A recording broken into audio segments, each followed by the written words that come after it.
Good evening, everyone, and welcome to the 15th episode of Blood on the Thames, a Vampire the Masquerade Chronicle set in London, England. With me tonight, Carlos playing Moses of Clan Nosferatu. Peter playing Benjamin of Clan Malkavian. Rachel playing Katia of Clan Tremere.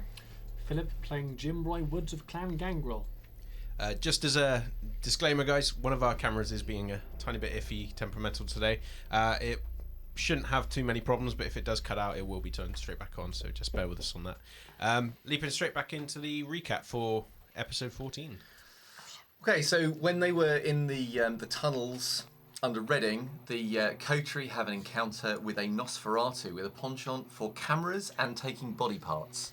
And this Nosferatu takes a particular shine to Benjamin, who leaves the encounter down a jacket, some hair, and his thumb.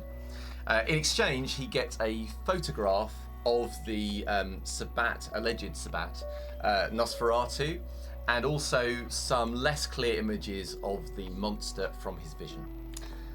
Showing unusual levels of competence and teamwork, the coterie then slip out of Reading and return home without incident. After that, Jim and leave me alone. After that, Jim and Moses went to see Plucky Jake to fill him in with Agnes to fill him in on what we had found.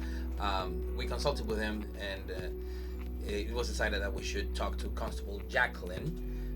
Jim and Moses left, but Agnes stayed behind, probably for a good shouting. Yeah, and worth noting that Jim's boon is now officially ticked off. Ticked off. Meanwhile, back at the Crossed Hands, Katia heads up to her attic room and sees the spectral image of a hanged man in her room watching her as he swings from the rafters before disappearing. Katia then has a meeting with Sabine. Benjamin is there for part of it until I get to the important stuff. And in that meeting, Sabine tells Katia to beware the smiling man, and also the rest of the coterie for various different reasons, and urges that she sees the constable with their news. Now Moses is preparing a report for Constable Jacqueline, while Katia and Jim prepare to hunt. As Jim and Katia move to exit to go and hunt, Miss Borowski stops Jim to tell him that his sister Sarah has been at the front desk and asking for him, which is not a good thing. It'll be fine. And that was where we left it. And that is where we left it. So, on a Thursday morning, evening, around 8 o'clock, you guys have split into your two groups. Katia and Jim, you've stepped outside of the Crossed Hands after this name dropping by Mrs. Morovsky, whilst Benjamin and Moses are currently in the basement of the same place. So, you two, what are you currently doing? Right now I'm writing a report for Constable Jacqueline. Very basic. Maybe a sheet of paper describing the bare minimum. I think most of the things are going to be a short chat, and giving her the picture, the original one, of which we have had some photocopies and I scanned it. So I have it also in digital format. Are you just showing her the picture of the Sabbat? I'm considering showing her the picture of the creature, but I don't know how relevant would that be for her. I am leaving that out of the conversation, and I'm putting that in the report that will go to Plucky Jake. It's gonna look like a top secret folder, thick with everything: the pictures of the creatures, the drawing of his new buddy, her bro, the whole problem with the Sabbat, a transcript of the conversation that I found that he has in digital format in the diskette, so all of it, and of course a full rundown. But that is something that I will probably write at the end of the night or tomorrow, so I can give it to him at the end of the day tomorrow or as soon as possible, but as soon as it's ready as well. Okay, so the information that you're passing on to the constable, is there anything you're omitting?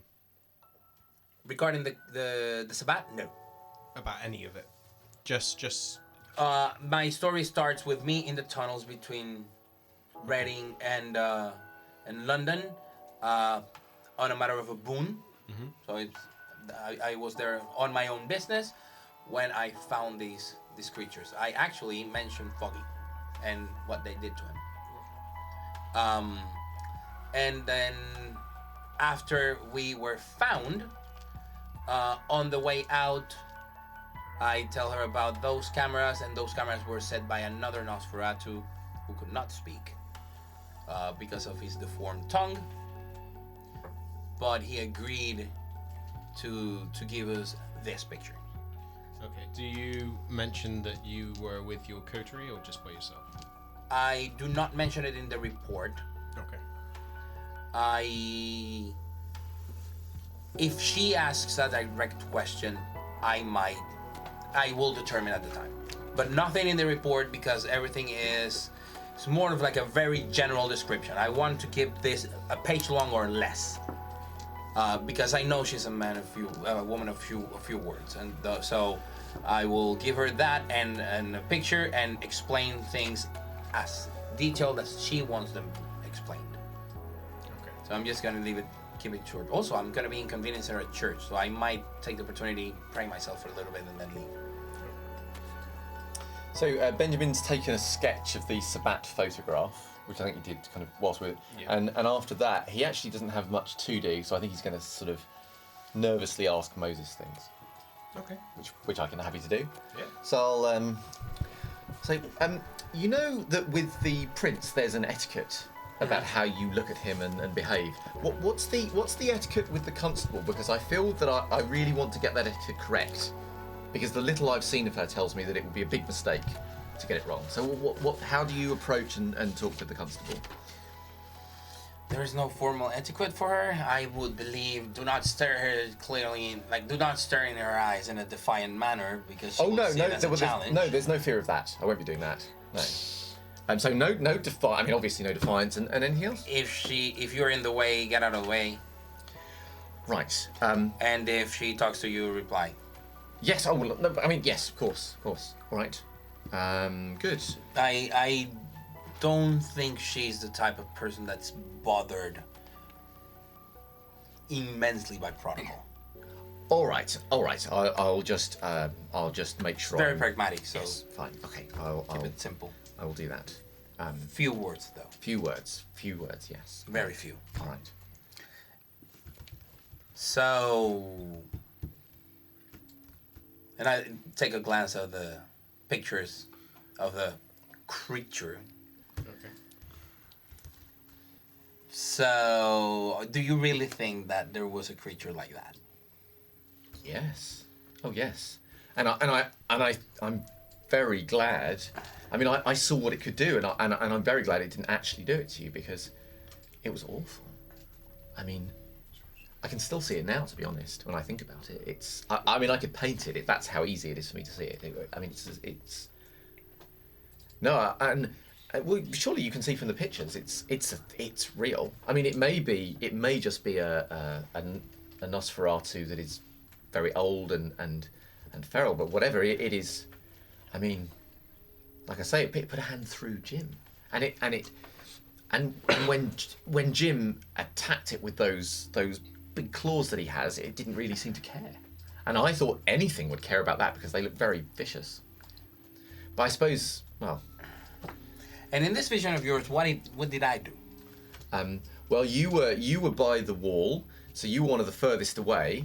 And after it had dealt with Jim, it came for you, and it just it filled the tunnel, and you thought about trying to get out, and then when you couldn't get out, you tried to protect Agnes. You stepped in front of Agnes, and I think that's when it stepped forward and ripped off your head. Well, twisted off with its long fingers. It just and stretched off your head. So that's what you did. You sort of stood in front of it. Okay. I think Katia tried to do some kind of Tremere magic or something, but it didn't work. She tried to do something, it didn't care. And Jim tried to fight with it, and they sort of faced off, and there was lots of scrabbling and things, but again, it didn't. It dealt with Jim, and then it came over to you. So I'm glad we didn't meet it, really, because I think we would have all died. I mean, properly, finally, no So, getting up. I've again, died. seen other pieces of your art. Yes. Would you mind terribly if I commissioned a little drawing out of you? You want to commission me to do a piece of art for you? Yeah, could you draw this creature sort of impaling Jim with his claws? You seem to be good at the gory part of things. You want me to draw a picture of it putting An its hand image. through Jim? Yeah, but put a lot of detail on him, not on Jim. Of the creature? Yeah. I suppose so. I mean, if they were that close and you were in the back with Jim, Well, yes, I was you sort of must in the have been middle. the second closest, so you got a really, really good look. Oh, yes, I got a very good look. I mean, it's not the kind of thing you can't ignore it. So what, you just want a sketch, or you want a painting, or what's you... Something that can be as detailed as you can. Do you want it... what I mean is do you just want it for reference, or do you want it as a piece of art to have in your area? And are you, I mean... As a way of finding if it, or him, or her, is actually out there.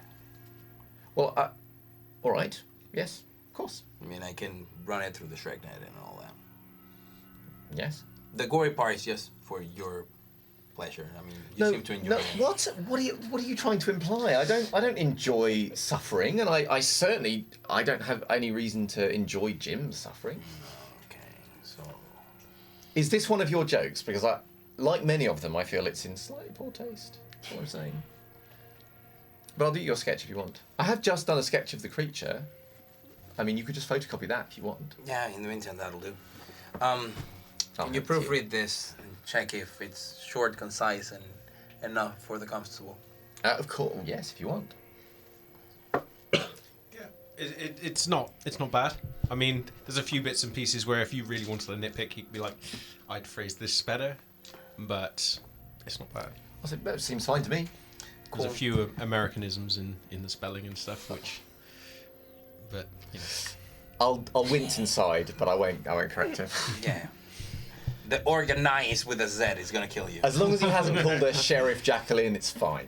But I wouldn't. No, correct that. it's Constable. I print that out, and I start immediately working on Plucky Jake's report Okay. with the whole thing. This is gonna be like a proper one, Okay. full detailed. So, is there anything you want to do while he's doing this report? Because given how thorough the Nosferatu can be, it's probably going to take a while. Well, I might go and make some more progress on the painting I'm doing for Edmund while I'm waiting. Okay. And I'm gonna be working on that until they get back. All right. So however long they take is however long I write. All right. Okay. So we'll get a dexterity plus crafts check from you. Sure. This is contributing to the same piece from before, yeah? Yes, that's right. It's the one with Agnes and Moses. Okay. And the fire and the hands and the... all blended together in a way that apparently works. But you don't like the gore. I mean, that's what I said to we know you. who does. Yeah, of course. But I wanted him to say it. Ooh. I'm going to spend a point of willpower. 'Cause it's an extended test, to be fair, but I'm still spending a point of willpower. Come on, swanky dice, don't let me down. You had all your luck last session. So to be just 2 honest. successes. You were getting 7 successes left, right, and I centre know. last week. Not anymore. Not anymore. Okay. So you make a decent start with Moses downstairs going at the report. The sound of clicking long fingers upon the keyboard. You lose yourself in your art, but with everything that's gone on recently, Yeah. even as you try and do this piece of Agnes and Moses, there's that constant imagery of that creature there at the back of your mind, and every now and again you stop yourself before your brush goes off and starts trying to reattempt to mimic it. You stop yourself and then go back to doing the piece that you were doing as you've planned it, but there's every now and again, Oh, am I You getting have the to- urge to put the creature in as well as these two? if you want to. I think I might do. If that's the way the muse is leading me, then I think I will go that way. Okay. Right, I'm making that. Meanwhile, outside, With Jim's back up against the wall and the revelation having just hit him that his sister's name was mentioned by Mrs. Morovsky, what are you two doing?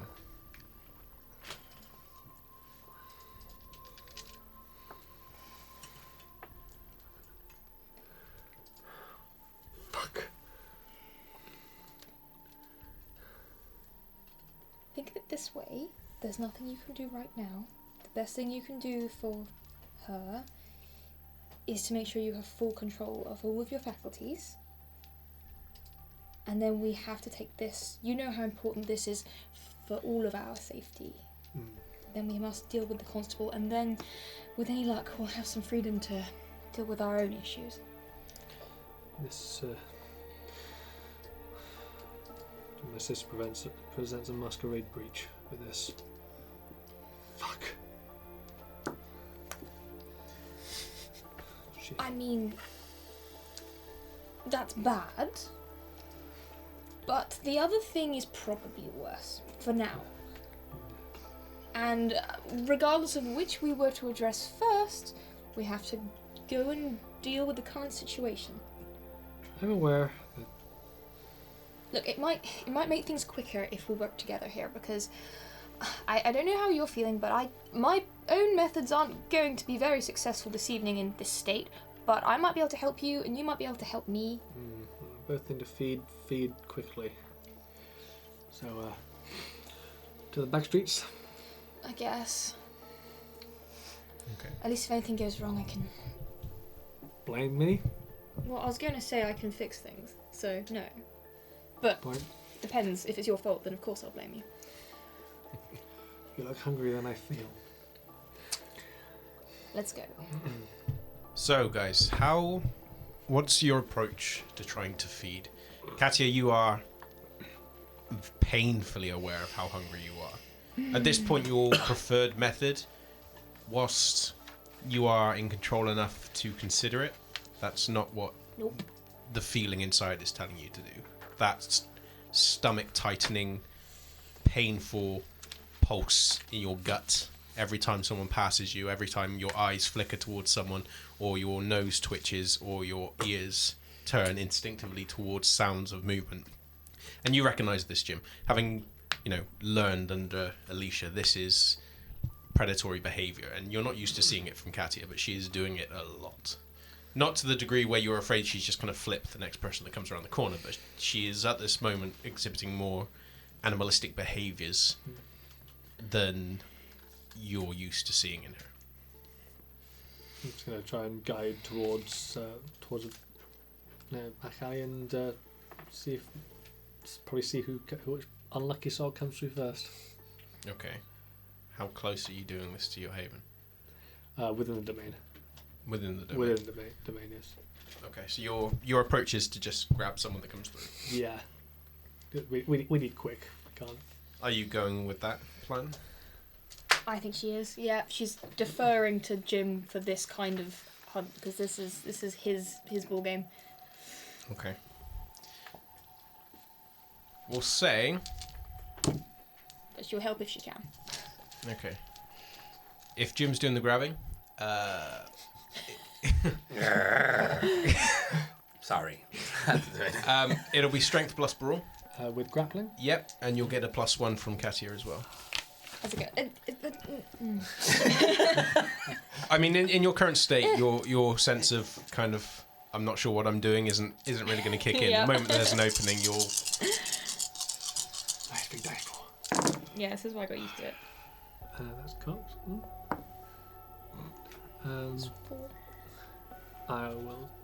I'll spend willpower because we need this to come out. Okay. Oh, Ooh, jeez. yes. 7. Yeah. Okay. Yeah, that is higher than what you have for your domain requirement.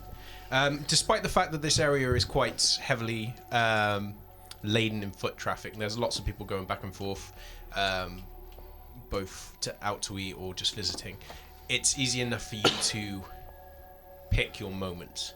And when you see a young man walking past with a cap and like a heavy coat, he's listening to his music to the degree that he doesn't see you stepping out.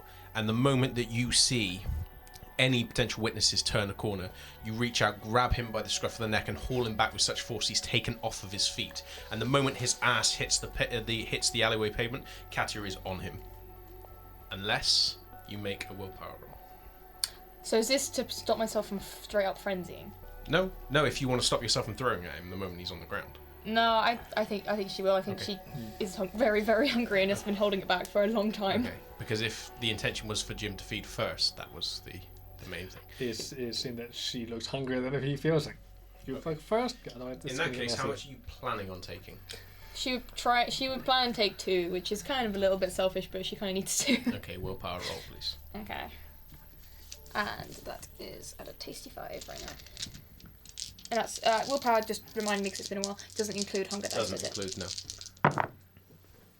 no. Any checks? 2 successes. 2. The moment that he is on the ground, you throw yourself at him, wrench his head back with strength that you haven't shown for a fair few months at this point. But you wrench his head back, and then your head dips down, and your fangs puncture the vein in his neck. And then everything just drifts away as the pain in your stomach tightens and then lessens. And you can just hear the thudding of his heart as it begins to slow. And Jim, you're close by just in case she's not moving. But you're well aware that if you were to wrench her off, then the damage that would be done would probably kill him anyway. But after a few moments, as her grip tightens upon his jacket as she's pulling it taut towards her, almost as though she's unwilling to let him go, her hands just release and she pushes away. And as her eyes kind of flash with recognition of where she is, and she has a deep inhale with blood just trickling across her mouth, she leans in and licks the wound closed. He's breathing, he's unconscious, but he's not moving. Not breathing to the degree where you think he's at risk. This does take a fair few minutes, and every now and again you have to double check the alley just to make sure that she's out of sight. So you recover 2 hunger? Yay! However, this individual is probably not too safe for you to feed from. You can. He's unconscious, and he's not going to put up a fight. But you doing as much as you're willing to? Yes. Yes. I need to find someone else because that guy ain't gonna. That's fine. We should probably change location. Yes. Yes. Cool. What are you doing with the guy?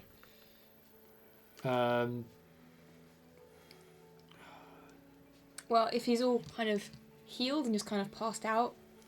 I mean, his breathing's heavier than it was, and he's paler, but you don't think that he's at risk. Just kind of make sure he's wrapped up warm in his coat. And so he's if not there's something I can sort of I'm so like sorry. conceal him behind, put him behind some sort of. Yeah, I mean, you would have picked an alleyway where there was something that you could actually, hide behind if necessary. So you managed to tuck him away between one of the back doors to one of the buildings. There's a little entrance for where deliveries are taken in, and it's enough that you can tuck him away, and he's not going to be seen unless someone comes into the alleyway. And have a look over for a wallet, phone, and any jewellery. Okay, he's not carrying a wallet. He is carrying a phone, which he's got in his pocket, and he's also got one of the old Walkmans on him that he's listening to. Classic. Take that. Make sure everything's off, and any jewellery, anything like that. Wait. Got those as well. What are you doing? Okay, so you're taking his phone. This is how this works. You're taking his phone and his Walkman. Yeah, taking the phone and the Walkman. Okay, he has no jewellery or anything on him. Yeah. As far as I was aware, you don't feed on gold. Okay. Right. Yeah, it's a relatively old phone, and the Walkman is pretty battered, but it's still usable. I'm judging you right now. He's got some music that, based upon what you're looking at, based upon the cover as it spins, you can see through the little window. It looks like it's a Johnny Cash CD. Oh, it's a Discman. Yeah. Not a Walkman, it's a Discman. Yeah. Yeah. Yeah. Take those, pocket those. Right, we need to move. Fine. Okay. Katia, do me a wits plus awareness roll. Absolutely. I have too much stuff in too small a space. Okay. Which dice is this one? Oh, bollocks. I'm gonna do a cheeky little willpower spend. Yeah. Good Oh, idea. wow. Yes, she is. Good idea. Yes, Yeah. she is. You roll the Yeah, but then there's still a high chance of getting another one. Aren't you on 2 hunger? Have you got Yeah, I've got the second Oh, dice. I It's just second. okay, that's 3 successes. 3 successes. Up from a critical fail. Okay. Yeah. Okay. As you step out of the alleyway, making sure... Oh, I have, Quick yes, wipe certainly just to- wiped my face. just to ensure that you're fully presentable. You step out into the corner feeling a lot more in control, a lot less distracted than you were. And it's always refreshing and always calming when you don't feel the consistent need to rein yourself in and mentally check yourself every time someone walks past you. And as you're glancing around, you do note that this area is very heavily populated in terms of foot traffic, almost like a lot of people are coming to this area to...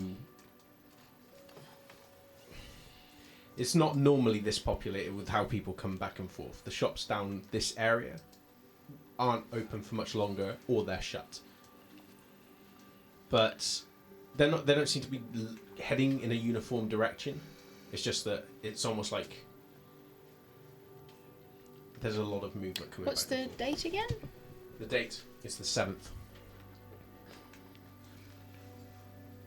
I'm very hard to catch.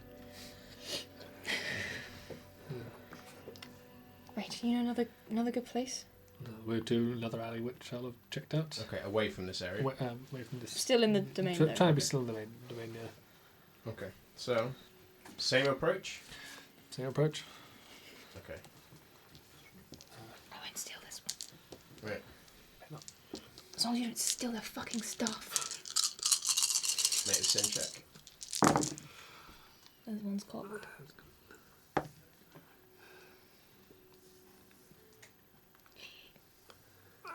Damn it, can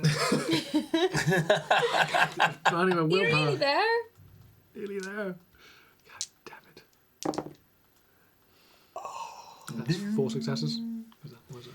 You That's a go three. into an alleyway, and Yeah, as that's a Katia files in behind you, still Or is it glancing right? at the people going back and forth, quite young couples or just young people on their own moving back and forth.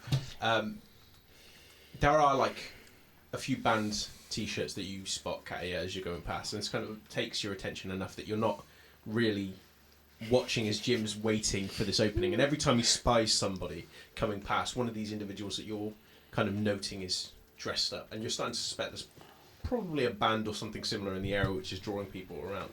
Just as he's leaning out, almost readying himself to take someone else comes around the corner, and he steps back, just making himself look uninterested, making himself just look like he's standing there, you know, catching a few moments before he goes off and does his own thing. But every few minutes, when you see someone come past, there's someone else moving in tandem, not either with them or going up the other side of the pavement on the opposite side. You just can't seem to get a window to pull someone into the alleyway.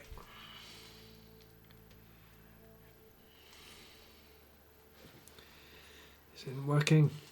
Fuck. I mean, If you want to continue, I'll let you succeed at a cost.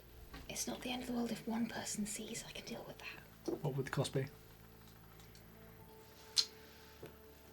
The cost will be that there will be complications resulting from the feeding. Don't take it, please. Please don't take it, please don't take it. This is a decision only you can make. This is like watching Deal or No Deal. Mm. I feel like we need a countdown timer. And a bank on a telephone. With the amount of people around, Jim will get hungry. Okay. Oh, thank you. Thank you. Moses has a moment of... I felt a terrible disturbance in the force. You watch the people go back and forth, and even though there are a few moments where you think you could potentially grab someone from the back of a group, you manage to rein yourself in. You recognise in those few moments that it's probably not your own thought process so much as the beast kind of suggesting avenues of attack to you, and you manage to stave it off. And then when you step away, Katia just turns and looks at you, and you just see that he is without morsel in hand and looking suitably frustrated. Well, if it's any small consolation, I think there's a concert or something going on around here tonight, so the likelihood is there's going to be a ton of very drunk folks wandering around later. I'll have to do later when I'm on it. Fuck. And regards to, as we walk away, and as regards to earlier, how do you think I cover up pleading? To make it look like a mugging. I mean, other ways you could, like, there was a dumpster there, you could arrange some nice bottles of flippin' Stowford Press around him or something. Yeah, that takes time looking for bottles. Just make it look like Maybe you should just carry, like, bottles on you or something.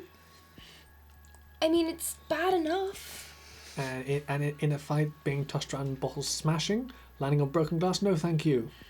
I mean, you don't usually have to fight with them. Just saying, if you have to fight with them, you've probably done something wrong.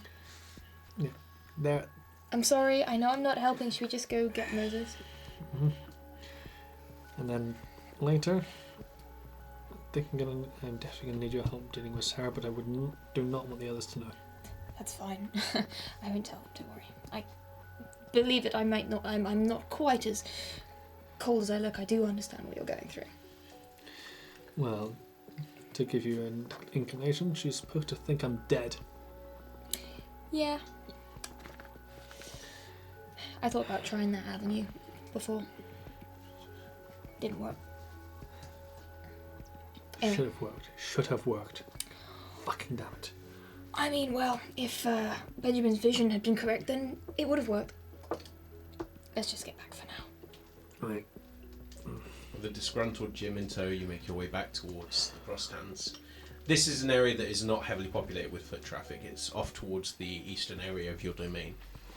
And you step back into the crossed hands just in time to see Benjamin stepping out from his room. He stops and looks back in again as though considering it something at a distance, and then pulls his door to and then glances over and sees you both stepping back in.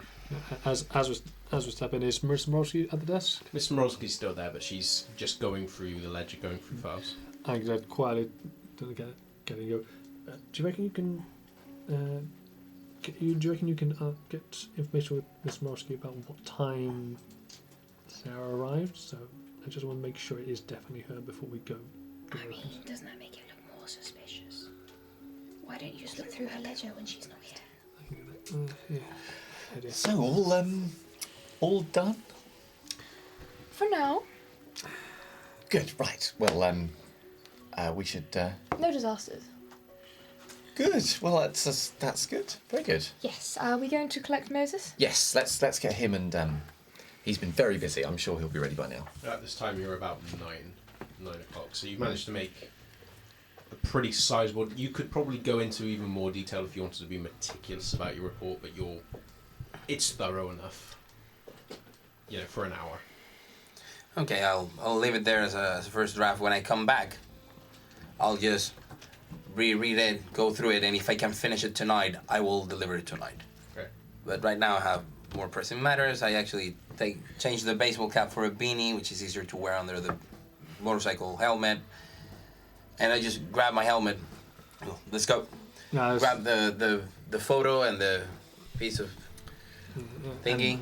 How are we getting there? Is this a drivable or is it a... Here. Oh.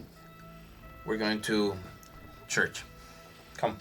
As Muslim, I pull out the phone and go, do you want to do stuff like that, make sure it can't be traced? That's another phone for you to use. Thanks. Just shut it off, put a breaker power for a second. I pass off the Walkman as well. I go, I'll ask you to get some music on that. That'll be something I haven't had for a while. Cash? Is this an address we're walking to or driving to? That's what I'm asking. I'm driving. Driving, right. I assume we are all driving there? It's not walking distance, right? The church in the church that was mentioned is in Cheapside, so it's not close to where you are. So yeah, driving. Can you pass that back? And I checked whether the wallet that I was just given has any cash in it. There was no wallet. A Walkman. Oh, it was this one. Oh, I have this one now. Open it. Yeah, Johnny Cash. It's one of his. Actually, that'll do. Nice taste. I put it on, and I sit on the motorcycle and turn it on, like with my helmet and with here. All right, I'm gonna.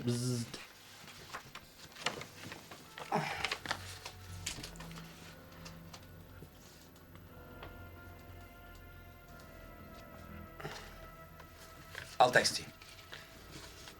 Okay. So I guess I'll head to the coterie mobile. Okay. No. I'm assuming you guys are all getting in the car. Yes, please. And I'll look up on a. I'll get a map out right from my glove compartment, and I'll work out the route from where we are to this place. All right. I start signaling with it. Just follow Moses. Give me the map. Oh right. Here you hold go. on, I'll hold them up Oh just yes, in case. yes. It's always good to have a navigator. Okay. And Just out of interest, do wits plus drive. Me. Yeah. And then you get a +1 because you have a navigator with a map. Okay. Actually, +2 because you have a navigator with a map. So wits plus drive plus 2. 1 success. Me? I know where it is. You're really trying to keep up add with another you. one on top of that. And Well, no, you're the one that's driving there anyway. I'm thought- driving on my motorcycle. Oh. They're following me. So Yeah, we were should it be following. him rolling, not me? Oh no, this isn't for you to find the place. This is for something else. Okay. But okay. did you say an One additional success. dice or just No, one no, success? not if that's One the success. Yeah. Okay.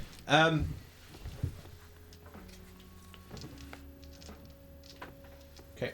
So you pull out just as Moses starts heading off. Sure. And he begins making very quick progress out of your domain and off towards the St. Mary Le Beau church. It's not too far, not when Moses is directing you there. And although Katia does have the map, every now and again she notes there's various different routes that you could take, but Moses just bypasses them all and starts making his way there. It doesn't take you too long, and before long you are pulling up to a relatively modernized. It looks like it's been restored recently. A church on the corner of a long series of stores, and it just says the St. Mary Le Beau Church, Roman Catholic Church. Look for a place to park. Okay. So, Yeah. I take off my helmet and I appear as any one random person without going hungry. I'm glad about that because that would have been like super dangerous. Yeah. And I just secure the helmet, take off my beanie as well. Go into the church. Whilst we're parking up and follow. Knee on the Yeah. ground. Sign of the cross. okay, so you're going in. Okay. So we'll catch him up when we're able to, but obviously we'll need to park up and things first. It doesn't take you too long. There are places to park. You get a feeling that either at this time or just in general, this church doesn't have that many people going Okay. there because there's no one parked around it, and most of the other people that are going for the shops, Cool. there are parking spaces available because they can't park along this main street. And as you start making your way towards the church, you see Moses just kind of finish his acknowledgement and step up into the church. Is it worth bearing in mind it looks a little odd for 4 adults to go up and address a very young lady in a church? Just a thought. It might look better if one of us goes and then we talk Well, let's somewhere else. see who's inside first. She Yes, might be alone. but we probably Alright. shouldn't all march up to her as a squad, is what I mean. All right. Yes, I that's fine. Okay, Moses has already stepped up there. So are you three all going in one at a time, or are you stepping inside? I'm walking. I'm Yeah. making beeline doors to door. One of the first things you note is that there is either a bar or a cafe or something similar, which seems to be constructed beneath the church that people can go into. But at the moment, it's kind of sealed off. And when you step inside this church, there instead of pews, they just have rows of seats going up towards an altar and a stained glass window behind it that has a goblet and a scepter and various other adornments in this glass that overlooks this otherwise empty chamber, save for 2 individuals The individual that is stood by the altar and is currently speaking looks to be a man in his 50s with salt and pepper cut hair, which is cut short, and he has quite a thin build. Very weathered, worn face, but his eyes seem very alert and alive and energetic, and he's currently speaking. What languages do you guys speak? Spanish and English. Anyone else speak anything else? English. I think maybe a tiny bit of scattered Spanish, but not much. I would think English and maybe a dusting of French. Okay. You recognise this as French, though.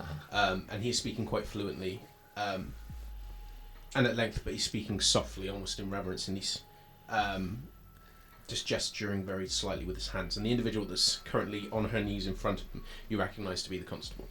But she's wearing what you can only really describe as a nightie.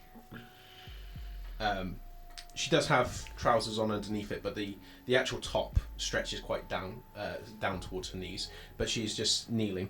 And then for the first time, you actually hear a female voice that you can only attribute to be the constable. And when she responds, it is in French. And she doesn't look up, but her head suddenly cants to the side and she stops. And the individual who was speaking to her just stops and looks up a few moments after that she does, and then seems to realise that there are people entering into the church. And he looks slightly confused, slightly surprised perhaps, and then notes Moses as he starts approaching. He doesn't approach or say anything, but he just kind of looks up, puts his hands together and just stops speaking. Something I'd like to look at. Does Jacqueline look like she is using Blush of Life? Or does she look vampiric? She does. Which one? Blush of Life. Okay. In that case, I will do the same. Blush Club. Spanish and French are not identical by any means, but they're very similar. And I have been to Mass in France, and I could piece a lot of the things. Okay, well, I will... No, me. So I can tell you, like, if there is something in what she said in French, if it was something that is part of a specific prayers or part of the Mass ritual or the ordinance, it will be something that comes from Latin. Yeah. It's very, like, for Moses, it's really important to know which part of the ceremony she's in. Well, in this case, because I don't want to interrupt if she's about to do communion. She looks to have is that a cilicio? I have no idea how it's called in Spanish. The garment, cilicium, is something that you would use either when you're about to take your vows or when you are under penance, or so it has a very distinctive kind of garment. Okay. Because that will give me the cue as to whether either just stop, sit on a row, depending on the type of prayer, stand up, kneel down. Intelligence plus investigation.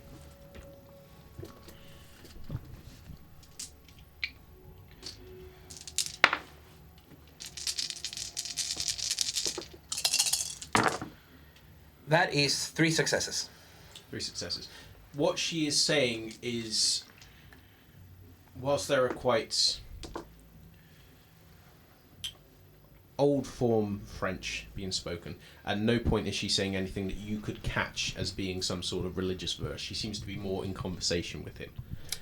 I immediately stop it because it could be a confessional. Okay. So I stop and stay out of earshot, out of hearing range. I don't want to stop. That sounds like confessional. I actually go to one side, kneel, and start praying, waiting to... Up top or at the back? At the back. Like, at the moment it sounds like it's more conversation than anything else. You stop, stay in the back, start praying, looking straight at the cross unless I am directed to approach. Okay. What are you thinking? You've seen Moses step in, he stops, takes his hat off, moves to the side, takes a knee, and begins praying. I think Katia keeps her head low and we'll just find a seat somewhere at the edge. Benjamin will copy Katia. Okay. Jim's gonna 300. I'm not gonna risk Blush of Life, so hold up. Oh yeah, we're both blushing. Yeah, we're Blush of Life. I'm Hunger 3. Sitting. You're Sitting on another pew, just trying to keep an eye without head down, but keeping eyes open. There are candles lit in the church. They're lining the walls, and as soon as you breathe, even though outside you, as you activated Blush of Life when you were moving through in the doorway, you spied the constable. Your breath misted as you stepped in, but a few moments of stepping inside, it's gone. This is quite a warm chamber, and so now you become aware of how warm it is. And while she hasn't said anything since you guys have stepped in, the individual at her fore, whilst considering you and where you're moving, he looks back towards her and starts speaking again. And he's almost paternal in how he's speaking to her. He's very gentle in how he's speaking to her. And it's...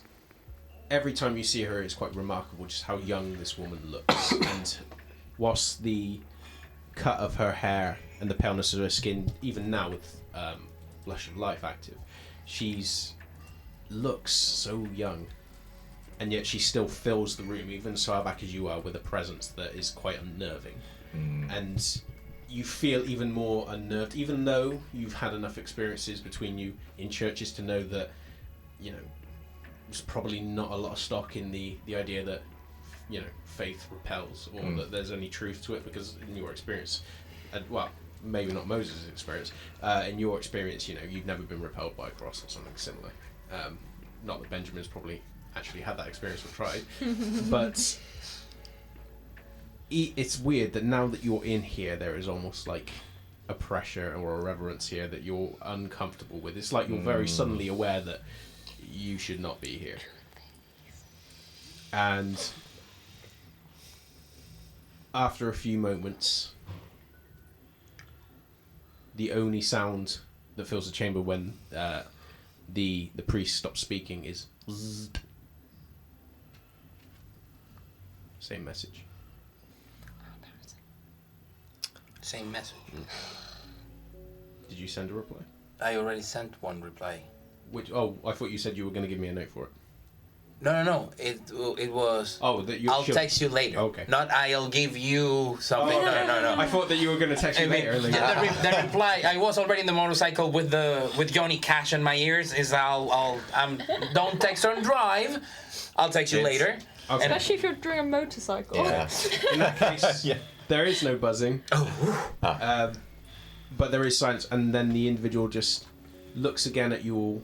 He's quite open in it. He's not like judgmental or abrasive in the way he looks. He seems just confused that you're here, and then looks back down and he whispers something else, and then she just nods slowly, and he steps around her and starts making his way halfway down. And says, Approaching, he starts coming he down. comes halfway down the aisle. She has.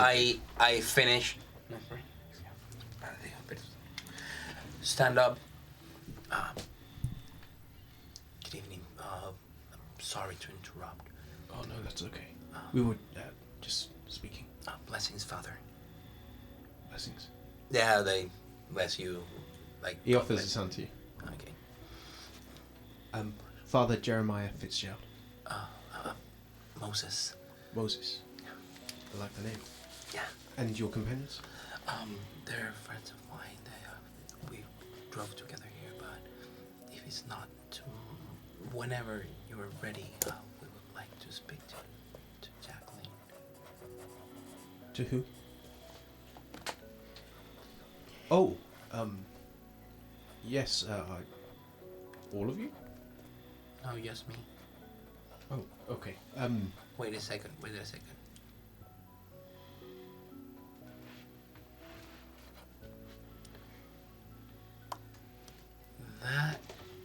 Is she an ordained sister? Not that I'm aware of. Why? I'm really sorry to bother you, Father. We got the wrong person. I thought that is a friend of ours. It's an ordained sister, Sister Jacqueline. But if she's not dead, we thought we would find her here. Apologies. We will just leave. Thank you for your time. Oh, not a problem. Blessings. And he looks at you all for a moment and then steps back in the direction of Jacqueline. I just turn around, and when I go, I just say, No, she's not in. Let's go to the next church. The back of the church is usually where the choir is. It is a really nice place for you to whisper and have everyone hear it. So that's me trying to just cover up the mess up because I said her name. So now it's Sister Jacqueline we're looking for throughout the churches of London. Okay. So you leaving? Yes. I also get up and would probably follow up. Yeah, well, go. I mean, suppose. also us being all the way in the back, I have like a decent excuse of saying, "Oh yeah, our mistake. Sorry." You know? Fucked up. Yeah. But now Jacqueline knows we are looking for her. Mm-hmm. So when we go out, I just tell him I'm just gonna lurk around until she's done. When she leaves, I'll approach her. Okay. Let her deal with me because she might be a little bit angry for us showing up. And then you get to show up and show her the picture and everything, okay? All right. So you're going to deal with her angry bit, and then we're going to talk to her when she's calm. It was my mistake and it was in the house of God. Let it be. I will text you. Is this a thing? Saying I'll words gesture of towards the wisdom. church. Is this is this something that we need to be... Not to me. Yes. Yes, we do. Jim? I'm getting mixed messages. I just wondered is this a... I'll gesture at the church. Okay, it is a thing because she is there. Oh, all right, okay, I understand. And as you look back up the stairs, Father Fitzgerald is there, and he glances around, sees you, and then just gestures for you to step closer. Turn around. I just step all the way so we can be close and he can whisper if he wants. I'm sorry. She's just said that if you did need to speak to her, you could. She's willing to speak. Oh. Well, maybe she knows the person I'm looking for. So thank you very much. Can I have the picture? We're looking over it. Are you sure? I'll Could I be right come back. I'll move it with Moses. I'll ask. When I approach May I them, come with you? I'll ask. Okay. And I go in. Just me. Just you. It's a picture inside. It's basically a picture inside my report. It's like, oh yeah, and I show the back of the picture. It's like we're looking for someone. So, and I just start walking in front of him. Okay. The father kind of watches you go, looks back to you, and gives you a nod, and then steps back in, shuts the door. He moves back into the main chamber. He doesn't follow you, but he stays at the back and just kind of observes. It's almost like he wants to be back up the other side of the chamber, like with her. Yeah, in the altar by the pulpit where he belongs. But he doesn't. He steps back, and then just takes a seat in one of the chairs, far enough back where he's not. It's not like he's trying to overhear. Okay. But he is just observing. He's just observing you approach and just observing her. And she still hasn't moved. She's still on her knees, with her head down, just very, very still. Okay. Is she at the steps of the altar? Yeah, she's at the steps, Oh, right in front of where you have the altar, and then you have The the pulpit, cross yeah. and the. Yep. I'll approach just as I step into it again. Genuflection complete with the cross. Her head tilts. Proper church manners. I kneel in the step underneath her, next to her. I am really sorry to disturb you here in the house of God, Constable. Puts her hand back down. How long are you willing to wait before you say something?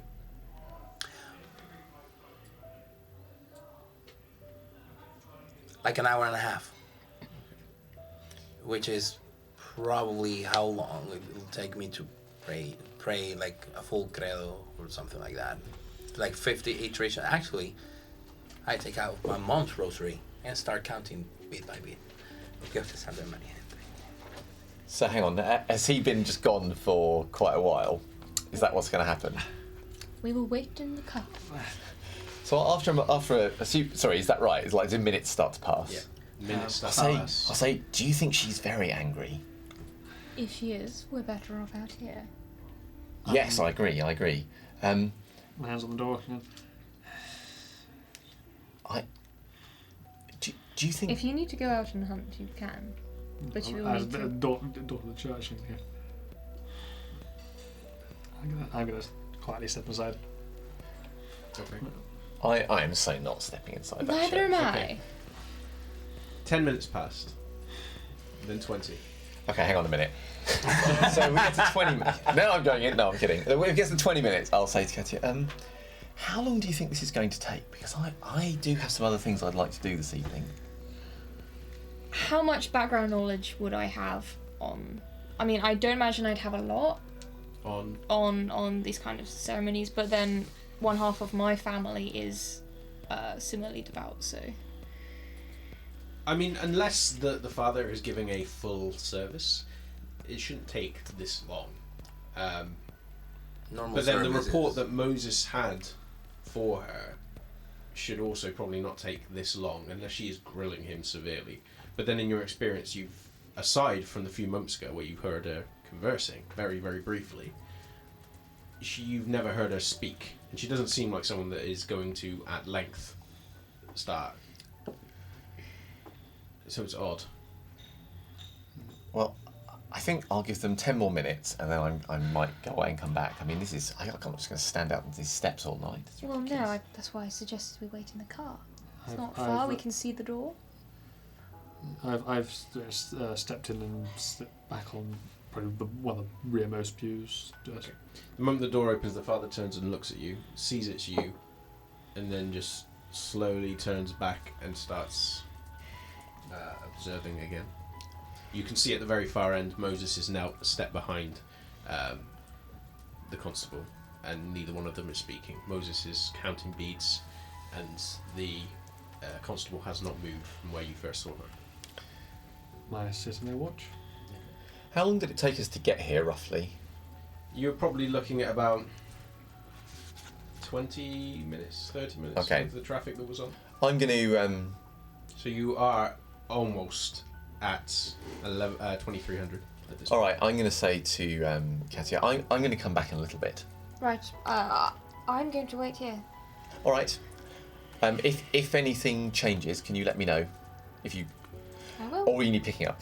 I will let you know. So I'm going to put my phone on silent, but I'm going to drive back to the domain, and I'm going to go and hunt. Okay. So you take off. 20 minutes turns to 30. Then to 45. Then to an hour. Into an hour and a quarter. I waited in an NHS hospital a few months ago for longer than this. I can do this. And then to an hour and a half. Probably close to the end of my full rosary. By this point, you're coming towards the end. And then, finally, you've finished. Do you do anything? Any outdoor signs from her? Her eyes are closed, she hasn't moved. I will not interrupt her. Not if she's praying. An hour and 45. 2 hours. Sorry, I could potentially be hunting by now, right? Yep, I need a roll from you. Do you want me to What's tell your you? approach? So it's partly dependent on what I find. So I'm going to be using heightened senses, looking for a house, and what I want to try and determine by things like the size of the house, what's outside, and my heightened senses. I want a house with only one person in it. Okay. If the lights are on and they're still up, I'll take one approach. If the lights are off and they seem to be asleep, I'll take a different approach. Okay. We'll say wits plus streetwise. God. This is back in your domain. Yeah. Okay. You get an extra dice if you put your cap on backwards. Benjamin neither has a cap nor is prepared to sacrifice that for the nothing. Oh. Okay. So What did you roll? Sorry? Oh, sorry. Do I get to add my heightened senses dice? Oh, yes. Yes, you do. Well, hold Apologies, I was everything. checking 1. No. So there's no houses. Every house that you have gone to either looks to be people are still active, still awake or alert, and there's numerous people in there. Or as you've been moving closer towards the houses, some of the people that you potentially could go into or go in frequent, there's enough foot traffic around you to dissuade you from trying to go in. If I can find a single house that I think has one person in it, even if they're awake, I will go for it. Okay. Then... Shall I tell you what I'm doing? Yeah. I'm going to go up to the front door and knock on it. Okay. Okay. Because I have an approach, so I'm going to knock on the door. If I think there is only one person in the house, I'll knock on the door. Alright. I pray harder. The door opens and a man in about his 40s, Sure. with quite long hair, opens the door and just looks out at you. So I'll look him in the eyes and I say, I'm so sorry to bother you. It's just that as I was walking past, I couldn't help but notice the smell of gas. And I think that what you need to do is go into your kitchen and look at your oven for a very long time. And I'm mesmerising him. Okay. What's the check for that? If he's immortal and unresisting, there is no check. Okay. Ah, that's so Okay. broken. Oh, fuck. Okay. I will say that a check is involved because you failed your last roll. Okay. So the dice pool for mesmerise. Yeah, I know Probably, it is. probably Is it use the charisma same, dominate the or same. manipulation? It's Dominate. manipulation, dominate versus intelligence and resolve. Yeah. Like, that would be what you roll against a kindred, right, or something. Yeah, kindred or resisting mortal, yeah. Okay. We'll say it's somewhat. I mean, you are there quite late at a house. Oh, jeez. Best. Well, it's 2 successes. Okay. The moment that you say this, he kind of goes slack-jawed and just looks at you, and then just, yeah, the oven, and turns and just. I can't help, of course, but then I'll work. And then I'll go in, I'll follow him in, silence of death, You beam with your push the door villain. behind me, shut, and obviously follow him through to where the oven is. And once he gets to that Just place, staring at the I oven. will take him and feed on him from behind. Okay. How much are you taking? 2. Okay. And then when I'm done, I'll whisper into his ear, forget. And then I will fuck off. Jim, please take note. No breaches to the masquerade that Moses needs to fix. Okay. It's alright, I'm Example. supervising. Just joking. He goes very wobbly as you lean in, and then the moment you say forget, he just slumps forward onto the door of the oven. You hear it creak underneath him, but then he just slides off it and just goes to sleep on the floor. Okay. Cool, I'm out of there. Okay.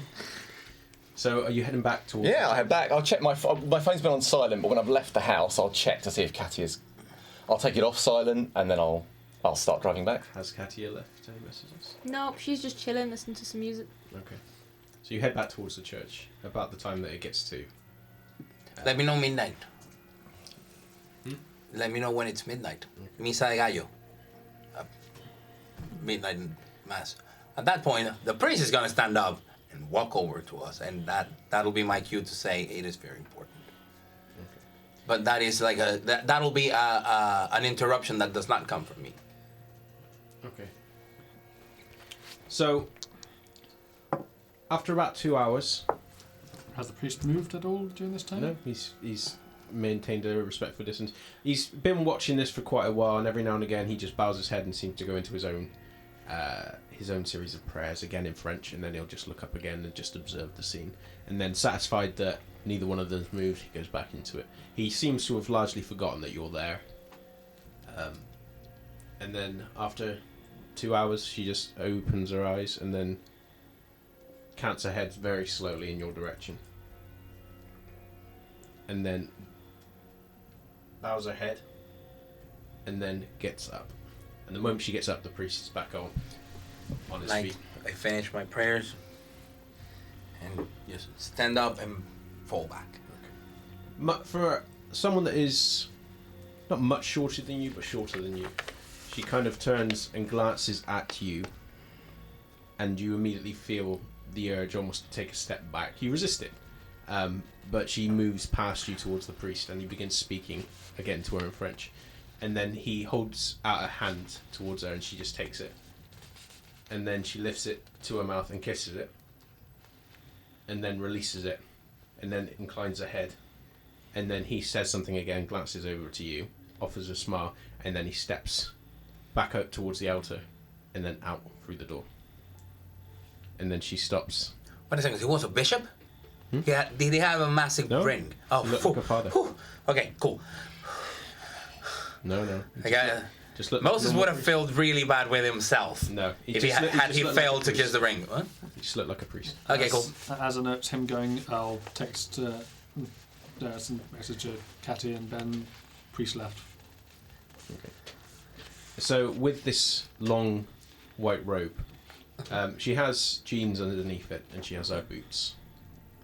Yeah, but it's now that I'm close, it's most likely. Sorry, she doesn't have her boots. She just has her jeans. Yeah.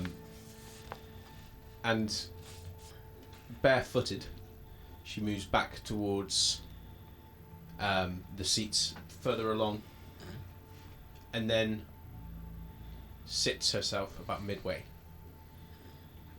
She doesn't look at you, but she does cant her head in the direction of where Jim is sitting without looking at it. I just gesture Jim to the door, and I whisper, even though with the silence and the way the church is, the sound will carry. Get Katia and the other. Get Katia and Ben. On the way. Okay. How am I? I don't know how. Yeah. By the time all this is done, you probably would have made your way back after being shown the direction. So I need to make a rouse check. I forgot for. Yes. Oh yes. Okay. Okay. Oh, for So Masquerade. you managed Yeah. to pull Okay. up Jess Yeah. and Katia's still in the car. And then Jim, as you step outside of the church, you can see them both. Benjamin approaching Katia and speaking to him. They both look towards you as the church doors open. Yeah. Okay, then we would follow you inside. Okay. I'll be looking quite pleased with myself. Looking quite pleased with yourself, you step back into the church and you can see midway up the the priest isn't there anymore. Midway up the aisle, Jacqueline is sat with her head canted toward, listening at the door without looking around, and Moses is. If she left enough room for someone to sit in the same bench, not next to her, well, not sort of next to her, but not side by side. She's moved several chairs up so you could sit. Okay, I just approach and sit there and wait for the others to come. I actually hand the piece of paper so she can read while they come. Sorry to disturb you, this is the reason we came. She glances over. I give it to her for her to read. She looks down towards your rosary. And then up at your face. Narrows her eyes very slightly and then reaches for the report. Oh. Yeah, I'm really sorry, Constable. I am using... I am hiding myself. It's me, Moses. Nosferatu. And give her the report. She takes it. She doesn't look at it. I turn just to make sure that they are coming. They're at the entranceway. Are you approaching? I guess we'll be approaching. Yeah. And I gesture at the bench behind me, behind us, or in the seats beside us, so we don't sit all in a long line that we have to talk, but more like in a little huddle. I'd probably sit behind Moses, but not behind Jacqueline, because that would be very. Okay. That would be very. What's the word? Unwise. Unappropriate. Yeah, there you go. So you're sat behind Moses. Where are you two? I'm gonna sit behind, beside Katia, but on more towards Constable. So You're closer towards the rear of the constable. just slightly. Okay. Seat next to. So I guess my option is to sit on the other side, Or next to Katia, or next to Moses. Is that right? I'll sit next to Moses. Okay. She looks past Moses towards you, and then cants her head again. Again, she never looks at you when she's looking behind, but it's quite clear that she's listening, and seems to place where you two are, and then looks back over to you. There has been some development. Yesterday evening, I was intercepted and attacked by kindred we believe to be Sabat.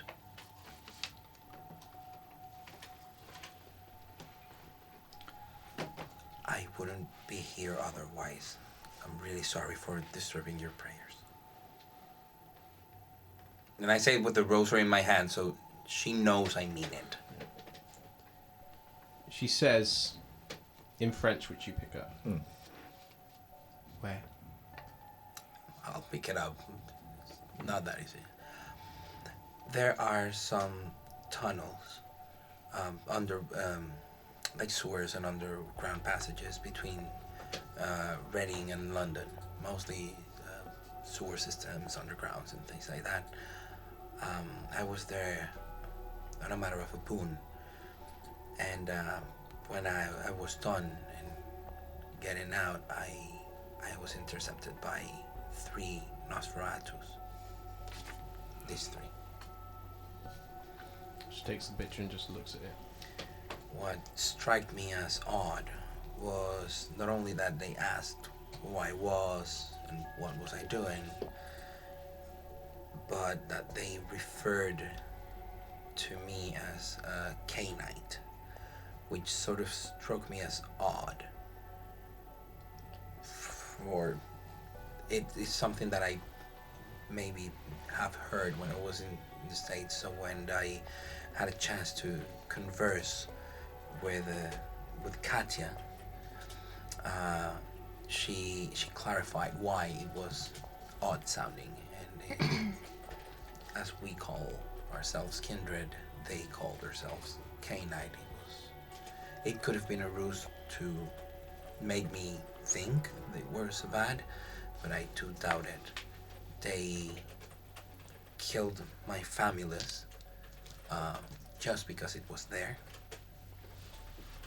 And I start, like, my voice starts breaking, and he wasn't doing anything bad. He was just there, you know, keeping me company, looking out for me, and one of the Nosferatus called him, reached out for him, broke his neck.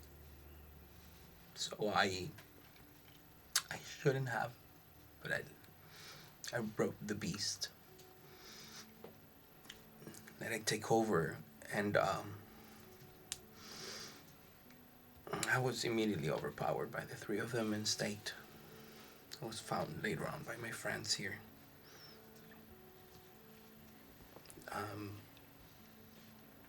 In the tunnels. Yeah. They heard Foggy's last yelp. So they just went down to see what was going on. Okay. We'll say charisma. Yes. Plus subterfuge. Yeah, sure. Because you are being or manipulation plus subterfuge, because you are misleading. Cool. Good luck. Thank you. I'd like to say I'm assisting, but I'm really not. There's the That is 3 successes.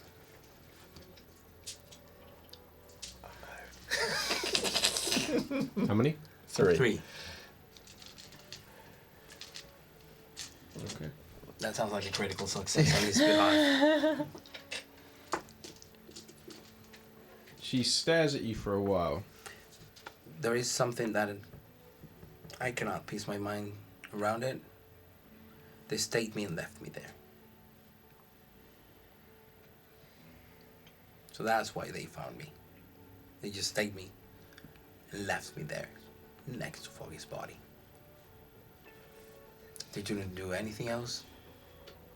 They didn't drag me anywhere for questioning. They didn't even go after the others, even though I know my friends had been seen. She glances around a bit more fully, and you're all keenly aware that although her face is only side onto you, she looks from Benjamin to Katia, and then looks over at Jim, and her eyes linger on Jim, and there's a slight twitch at the mouth from where he sat. And then very slowly she looks back towards you.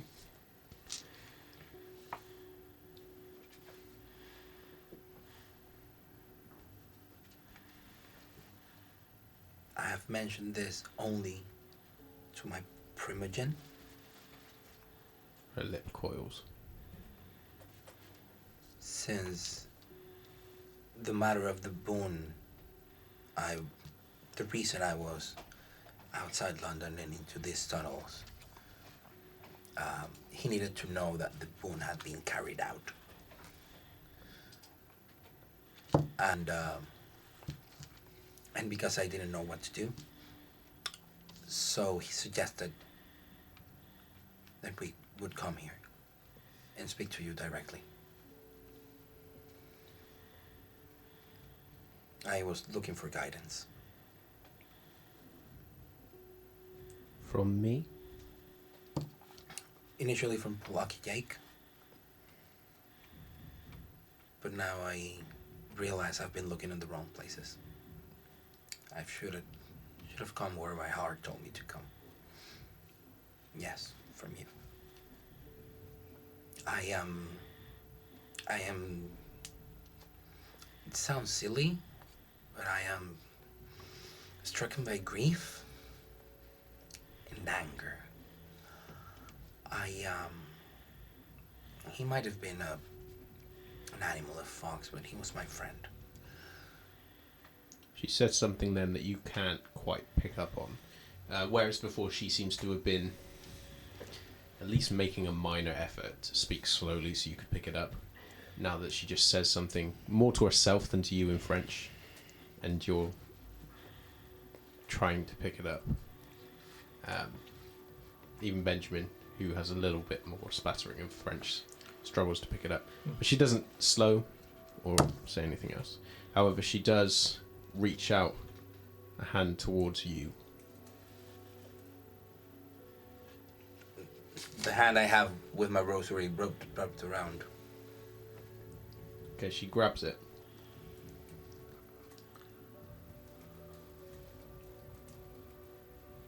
I need you to roll willpower for me. Oh, that's gotta be a massive failure. Does the fact that I have a rosary of the Virgin of Guadalupe helps? My rosary. No, it does not. No. Virgen de Guadalupe, no? No. This is going to hurt. No hunger dice on willpower rolls, right? No. Because it's a check. Yeah. This is how I die. This is one success. Okay. How many willpower damage? How many of them aggravated? The moment that she takes hold of the symbol and looks up towards you, you feel a deep revulsion begin to build in your gut. And immediately you rise from your chair and she rises with you, and you take an involuntary step back trying to pull your hand away, but she grips it tight. And then you feel a burn beyond what you felt before, and your hand unclasps and the rosary drops to the ground. And as you look down at your hand, black necrotic burned flesh of the symbol of the rosary just spikes up your palm and around your wrist. 1 point of aggravated. This is the best point of aggravated damage I've gotten in my life. Oh yeah, the symbol is... I have a burned akin to the stigmata. Yep. I drop to my knees in front of her, pick up my rosary, and give a swift prayer of thanks. So you all just see her take his hand. With a look of awe and in then my all of a hand. sudden Like he leaps to his awe feet and and she goes with devotion. him. And then he lets out a hiss of pain and drops his symbol, and then goes down to pick it up into a knee. And then she just looks at him. I mean, and does nothing else. I'm going to be leaning. When all this happens, I will of course lean as far away as possible from the frightening stuff. It's odd, but then you caught a glimpse as he looked at it of the fact that his flesh has been peeled back and decayed and just rotted and then fell away. Would this spark any kind of... We'll say intelligence plus... Occult, we'll say perhaps? Yes, we'll say occult. I have an occult, so could I roll? Yeah, you can roll it as well. Intelligence plus occult. I'm just going to file it under scary shit. So you took a point of aggravation. Oh no, and one that I'm not gonna want to heal in a long time. Yay! I really want to know what this is. Oh, messy critical. A messy critical for knowing. 6 successes. I have 3. I cannot read the other one. I think it's 3. It's something like 4, 5, 6 successes. 6 Yeah. successes, yeah. I kind of... Is it messy? It is. So I'm Yeah, gonna spend, she wants to. Yeah. I'm gonna spend... I don't want to like, oh, he's got true faith in the middle of a church. I mean, That wasn't going to be the reaction I was going to have you do, but okay. Well, I was worried it might be something along those lines. At the end of the day, I'll still get 2 successes. just don't roll another 10, I guess. That's the... Or roll 2 10s. That's fine. That's 5 successes without a messy critical. Okay.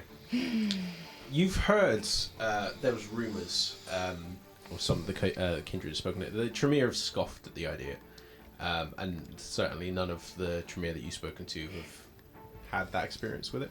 But there are stories of people that had displayed such a keenness of faith and such a powerful faith that it has influenced kindred to a degree. You've never seen how, but it doesn't take much of a guess given your surroundings, the individual in question, and Moses' reaction to hazard a guess as to this being an instance of it. But it is odd because you did not believe the stories. Most kindred don't. No, but now you've got either she's done some discipline that you are unaware of, or this is a representation of it. It's, without stepping in and studying it, there's probably a small part of you. There's probably a part of you that wants to study it to that degree, but without doing so, this is about all that comes to mind. This is perhaps what it is. But then, as you take the rosary up, you feel that that pain, that agonizing pain shoot up your arm from where the beads had coiled and burned into it. Yep. And she just reaches over, takes your hand again. I give it willingly. And then she just begins whispering something in French that you don't fully understand, but you catch the occasional word which suggests that she is saying a prayer, but it doesn't sound like it's for you. No, usually prayers are not like that, so it's okay. If it's very one that I can quick. recognize. It's only a couple of minutes, but during this, she doesn't look at any of the rest of you. But if it's one that I can recognize, like blood of Christ, sanctifies, or whatever, I will go with it in Spanish. It does because they have a cadence. Cadence. Do intelligence plus academics. Why academics? Because we never get to roll academics. Do you need to be learned in order to pray? Don't argue with the SC. No, but to recognise certain of prayers. course, even French, which it's all hunger die. Mm-hmm. Oh my god! I'll my roll. So that's only 3 successes.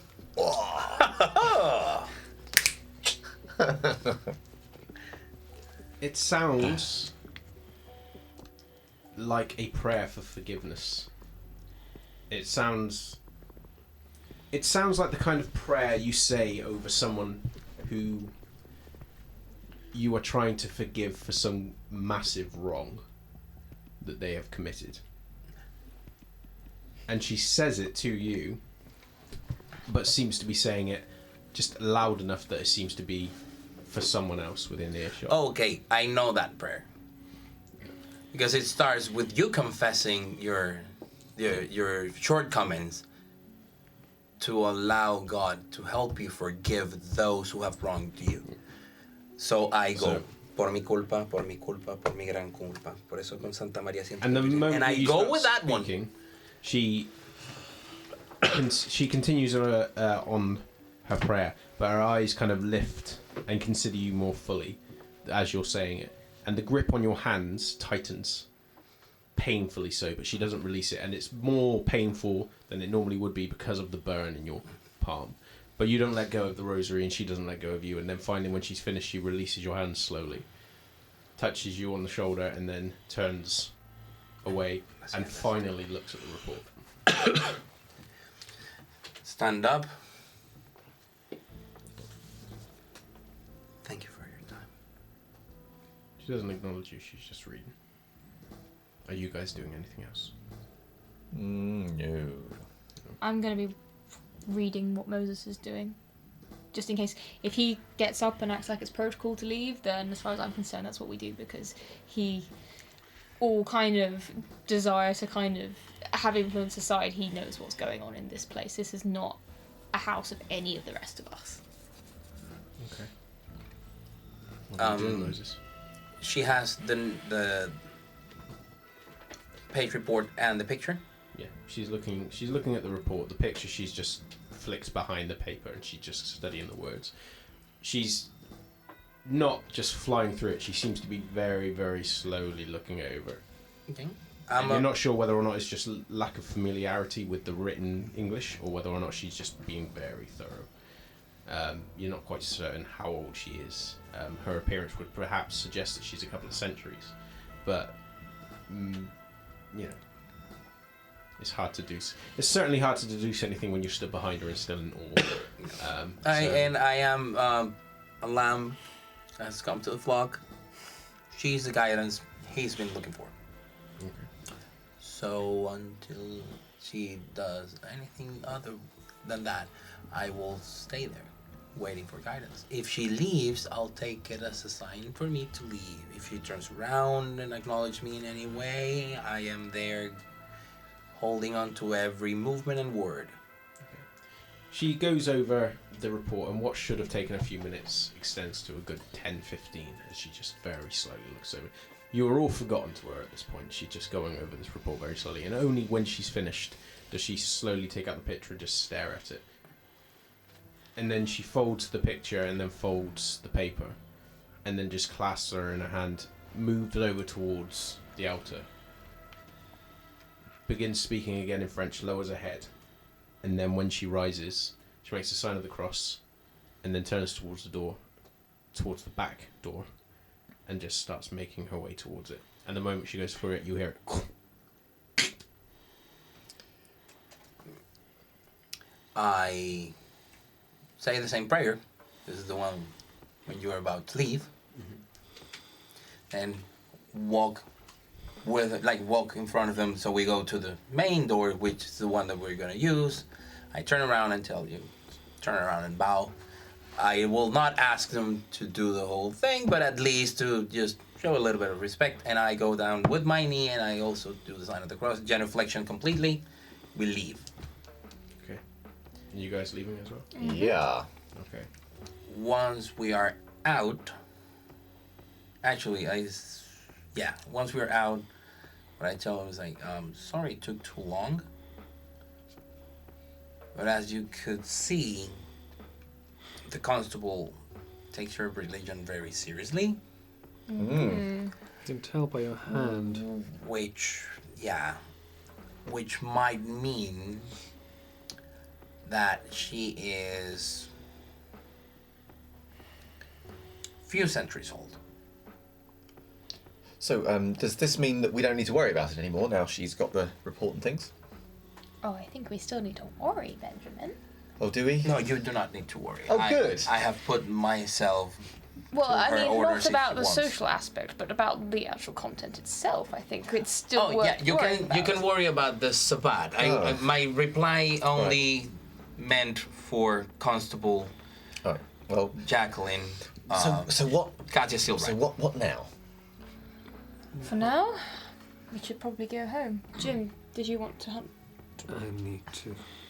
I'm going home to hunt as well.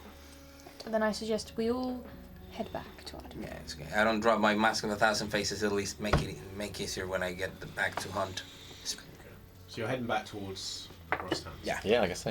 Okay. And we will take a break there, guys, and pick it back up in. Then I can take minutes. this. So I will hand you over to the players, guys, and we'll be back in 10. So I think there is. We don't need the Board of the Dead this week, but we do need the relationship map. I just want to move that out of the way for a sec. Yeah. So we don't. For health and safety reasons. For health and safety, yeah. We're very keen on health and safety here. So there is one addition to the relationship map, which is over by Benjamin, which we don't know the name of the character. We call them Thimble for now, which is the sort of thumb-loving, hair-eating, slightly socially challenged Nosferatu that we met last time. So until we get a name, we're calling them Thimble, but they're over by Benjamin. Just there. The other update that has been done is my touchstone Sarah has now been updated with the title of sister. So as we know that, that Sarah is Jim's sister now, and the comment to her has changed, which is how did you find out? That's gonna bite me in the ass. And I think that's gonna sink some serious. Yeah, that's the only kind of major. Yeah. So the main changes to the relationship map. So we've been super blessed lately with fan art. So what we would like to do at this point in the interval is share some of that with you via the stream. I'm looking over to get the nod. Yes. Yeah. So Number one, go. So the first one is from Obro, and there's several pieces of fan art. So thank you very much for that. Hopefully you'll be starting to see some of those pieces appearing. Yeah, he has done already some fan art of Jim and Moses feeding off of rats. Oh yeah, that's a great one. Or Katia doing Death from Above. Oh yeah, scene towards Benjamin with Jim and Moses in the background scared. That is fabulous. Isn't it? Thank you very much. Yeah, thank you. We really appreciate it. I've never followed the up Katia on that. one. Yes, and there's also a very gorgeous one of Katia, which is really kind of you, so thank you so much for that. Yeah, these are all giving us life at the moment. So I know, it's so thank you. nice. You should be seeing them there. Yeah. In place of Titus's beautiful face. For when we do a fully animated Titus. Yeah. Next ones would be Natalie. Yeah. So Natalie was doing ones for each member of the coterie. Yes. That series is done. Benjamin's is the best one. But yeah, they will hopefully be popping up in front of you about now. So those are really, really cool. Thank you again for doing all of those. Yeah. Natalie has been doing one for each member, as it would say. And it's really cool with everybody in this list to see that everybody has a way of looking at the stream differently. Yeah. And something that is really interesting, and thanks to Natalie's Art of Moses came out. I shared with the guys. You got it. You connected the dots. That is exactly the reason why Moses is afraid of ghosts. The whole Dia de los Muertos, the whole Christianity, the whole thing, as it's being portrayed in this episode. He's afraid of ghosts because of the implications of a soul, purgatory, and all that. So yes, you if this were like a contest, you would have won like the major giveaway. So thank you very much for looking. How do you call it? Like reading between the lines. Yeah. You're a smart one. You should be Nosferatu. And then we've got the mighty paintbrush as well. Yes, absolutely beautiful picture of Foggy, which made everyone cry. He came out after he died. It was a very gorgeous picture, so thank you so much for that. Thank you very much, and thank you very much for your support and being around in the chat or following us in social media. It means a lot to us. Thank you very much.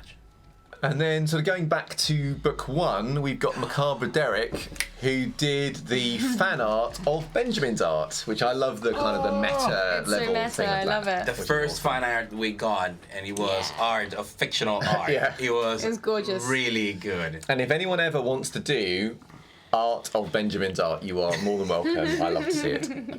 Awesome. Yeah. With all the art, every time we see it, every time I know Sir was like, oh my god, I cry every time I see Jim. Yes. I am not Yes. afraid to, but I actually cry. Real tears. I can real- attest to that. real I've seen it tears. happen twice. Real gangle tears. Real Real blood tears. Yeah, it is. Yeah, it's thank you. Makes my life Yeah. easier. Thank you Yes. very much. So, did we have any questions do. in chat? Yeah. How did you know, you Tremere magic No. you? That's sneaky. I don't have to shout out the questions now, do I? Oh. We Yeah, had no, a you question on So do. as to the nature of what exactly true faith is, Ooh. which is really good fun, especially because Yeah. I was last year playing in a game set in Renaissance Rome, so it came up a lot. Oh yeah. But true faith is a very scary mechanic to kindred, and indeed a lot of other supernatural creatures, whereby the kind of the pure concentrated genuine faith of an individual can manifest itself in some quite nasty powers, especially against the damned, such as we kindred. But it is not unknown for kindred themselves to possess a manner of true faith, particularly in a lot of Dark Ages campaigns. I mean, it is something that is very rare to find someone with true, unshakable faith in a higher power or in any religion. So you would imagine that finding a vampire with those traits would be just as hard, and then you would be right. But as she was saying, it was sort of it is sort of a something of a forgotten time. It comes from an era where religion was the be-all end-all of things during the Middle Ages, during the Renaissance, all the way to the modern era. Religion was at the center of society and basically civilization. And it has to deal, it is more to the beliefs of one person in a higher power and how they manifest in them in this sort of mystical way than it is about the actual faith. You can find someone who is a Christian, which is the case of our Constable, and have true faith. And you could also see a Muslim or a Buddhist or any religion, a monotheistic, polytheistic, pantheonic, doesn't matter, as long as that person has unshakable true purpose and believes, then it could be manifested in a sort of supernatural way And it's not within the system. It's not the religion itself. It wouldn't have to be a recognizable religion or anything. It's the faith of the individual which manifests this ability. It's worth noting that you may also have many characters, like, you see it often in movies, who will hold up their cross or other holy symbol in a shaky hand and actually doesn't do anything, and the vampire just eats them. It's also worth noting that in some campaigns, of course, this is all ST discretion. True faith may not exist, and in others it may be more or less common. So, and it's some various religious connotations can affect kindred depending on what flaws you take. For example, back in a very early iteration of Katia, she did almost have the flaw that she couldn't enter holy buildings. So that would have come into play a lot in this session. But she doesn't have that now. So I'm almost tempted to ask you this question rather than the technical. Don't think there's any more questions. Unless one's come in recently. Because that question was by Shadow Gamer. Thank you, Shadow Gamer. Thank you very much. Great enough for questions. So I think then we are. we're done? Unless there's anything else. I think that's it. So These Tremere aspects reading the questions. I tell you, beforehand, it's. whoa. Well, We're ready? Yeah, I think so. we're ready. Back to Moses. Hello again, guys. From me. You've obviously been with them. So, going straight back into it, guys. I get on the motorcycle. Okay. No Johnny Cash, no nothing. Okay. And I just drive back to the domain. Okay. Are you waiting Thinking. for these guys to get back in their car so they can follow you? Or Oh yeah, no, I told him we'll see you back at the Haven imagine by because now- Jim and I are going to hunt. And Benjamin's kind of been there and back already. Probably has a vague idea of Oh where no, he's going. not that you can't find him back, but Okay. whether or not you're just tailing him to get back together, or if you're going separately. Is that a major concern, really? No, actually. We're just heading back. So while we're in the car, I will say, what was the constable very angry? Is that why she burnt him? It was all very strange. It's hard to say. That's why I didn't particularly want to butt in. Moses has quite a good handle on the situation. And I think it's gone fine. I think the fact that we've provided this information yes, is a very, very good thing. yes. And I'm cautiously optimistic we won't face repercussions from it. Well, good. Oh, Jim, did you want to show me that whatever it was, that non-dangerous but important thing you wanted to show me? Tomorrow night. First thing when I wake up, tomorrow night. All right. So I'll drive them back. Okay. Whilst you are driving, I need wits plus awareness from you. Wits plus awareness, yeah? Suddenly we're in I Am Legend. Bodies. Wow! One. Dude, Oh my you're on a God. roll. I tell you what, I'm rolling like a You're dog making tonight. up for last week. Are you gonna re-roll? No. Okay. So you continue to make your way Yeah, back thanks. towards the crossed hands. It's relatively easy now that it's gotten later. Most of the people that are going back and forth have either gone their way or Yeah. it's mainly just bus travel at this point or taxis going to and fro. And then as you make your way back into the crossed hands, Mrs. Morovsky has already gone to bed. She's or she's not in the lobby. The door is locked, but you, with your keys, you manage to open it and go in. What do you want to do? So what time is it now? How many hours of night have we You're got probably left? talking it's gone past midnight at this point. So we've got Between about midnight and 1 o'clock. about in the 4 hours of 4 to 5 hours of night left. Yeah. I'll say. So are we all gathering together somewhere? And back at the Haven. We're going back at the Haven. Yeah. I mean, as in, are we going like to In the lobby? Are we all in the Are we lobby? just at in the moment? lobby? No, it would be my room. Yeah. Before we move out from the lobby, I'm just going to, bearing in mind what Jim said earlier, I'm just going to have a quick flick through the ledger to see if there's any record on when Sarah popped in. Okay. So you've gone to the final page from where Mrs. Morovsky was looking through. There's a few earmarked pages. But there is no entry for anyone called Sarah. If she did come here, obviously she didn't stay. Yeah, that's what I thought. Okay. Let's pop it back where it was. So I guess we're going to the basement. Okay. You'll make your way over towards the basement. Moses, you can hear. Okay. I just go there, open the door, come inside. Okay, guys. So wrap up of this madness of a week. Boone, the James Boone is done. Thank you for that, guys. Anytime.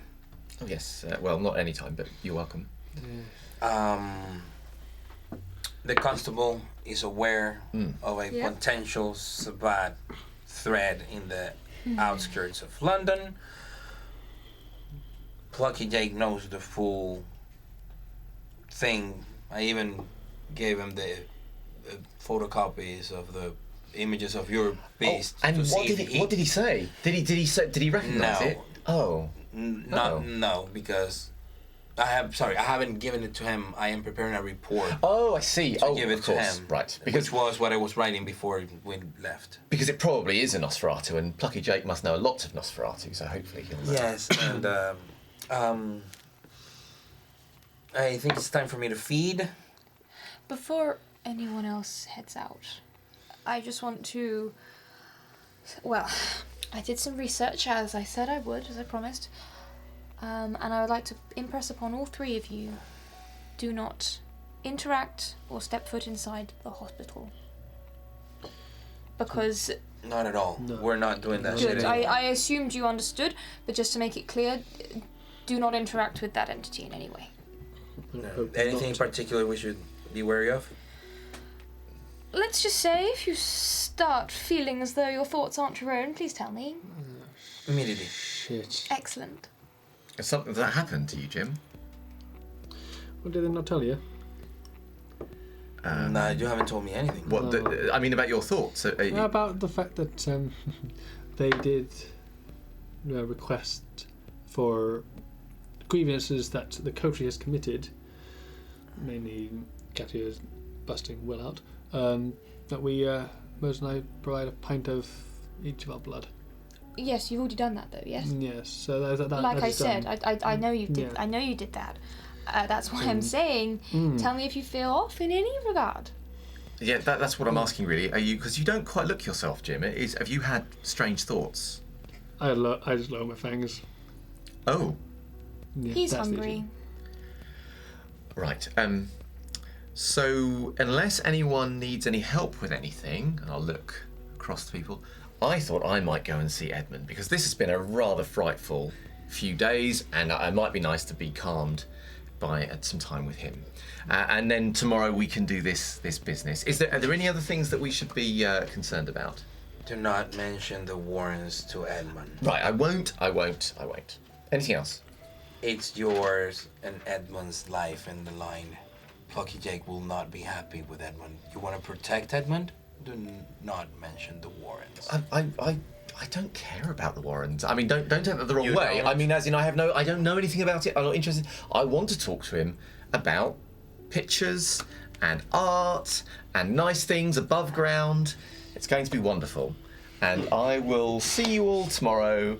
Unless there's anything, let me know. No. Have a lovely evening. Thank you very much. And I will. Okay. Start making your way towards your car. Yeah. What are you three doing now? Are Before we you cut to are you going to take your finished report to your primogen tonight, Moses? A little over midnight. Got a few hours. Let's hunt. Fun for us. So you're going to join us? Because your ability, How likely do you feel like you might mess up? well, It seemed like a busy night, and I It's still have my fine. massive It's thousand Fine, faces. I'll come with you. safe and You three are heading out. Past midnight, anything that that has been occurring in any nearby area that might warrant this level of activity tonight? Is there like a party or like an event, Okay, we'll like say a festival? intelligence plus streetwise. I guess I'd probably have mentioned the number of band shirts and stuff. Oh yeah, if but that there's a helps. lot of cameras as Yeah. well. So I've been like, okay, there's a lot of people. What's going on? Yeah. So I could have looked into it. Intelligence plus streetwise, you say? Yes. I don't know why I grabbed black dice and did it. That is a whopping 2 successes. Whew. 2 successes. Yep. Okay. It doesn't take you much to. At the moment she mentions the band T-shirts and gives a rough description of them, a very, very quick search just comes up with one of the local bands that is London-based, that is playing in the area called Hard Gore. Hard gore with a G. Hard Gore. What a dreadful name. Playing in the Beautiful. local area. Best part of this is if I walk in that direction, people will see me as, however, the crowd of the back what gore something. Hardcore. Hardcore. Apologies if you exist Type- hardcore for laughing at that point. Sorry. Okay, type of music. The kind of music that they do is basically thrash metal. Trash. Oh, that's Right. metal. That's metal. That's close enough. That's close enough, dear. Katia should go and change into one of her band T-shirts as a sign of rebelliousness against this terrible taste. Okay. And I look at Jim and I was like, yeah, black hoodie will do. Come on. And I start walking in that direction. Okay. If they started playing a couple of hours ago, because it's already midnight, so they must have started between 9 and 10. What? Some people might be trashed already. I mean, like they're basically mental. what you're looking at is it's one of the old shop, one of the old kind of clothing stores that was in the area that was a while ago hollowed out and basically put up for let, has been turned into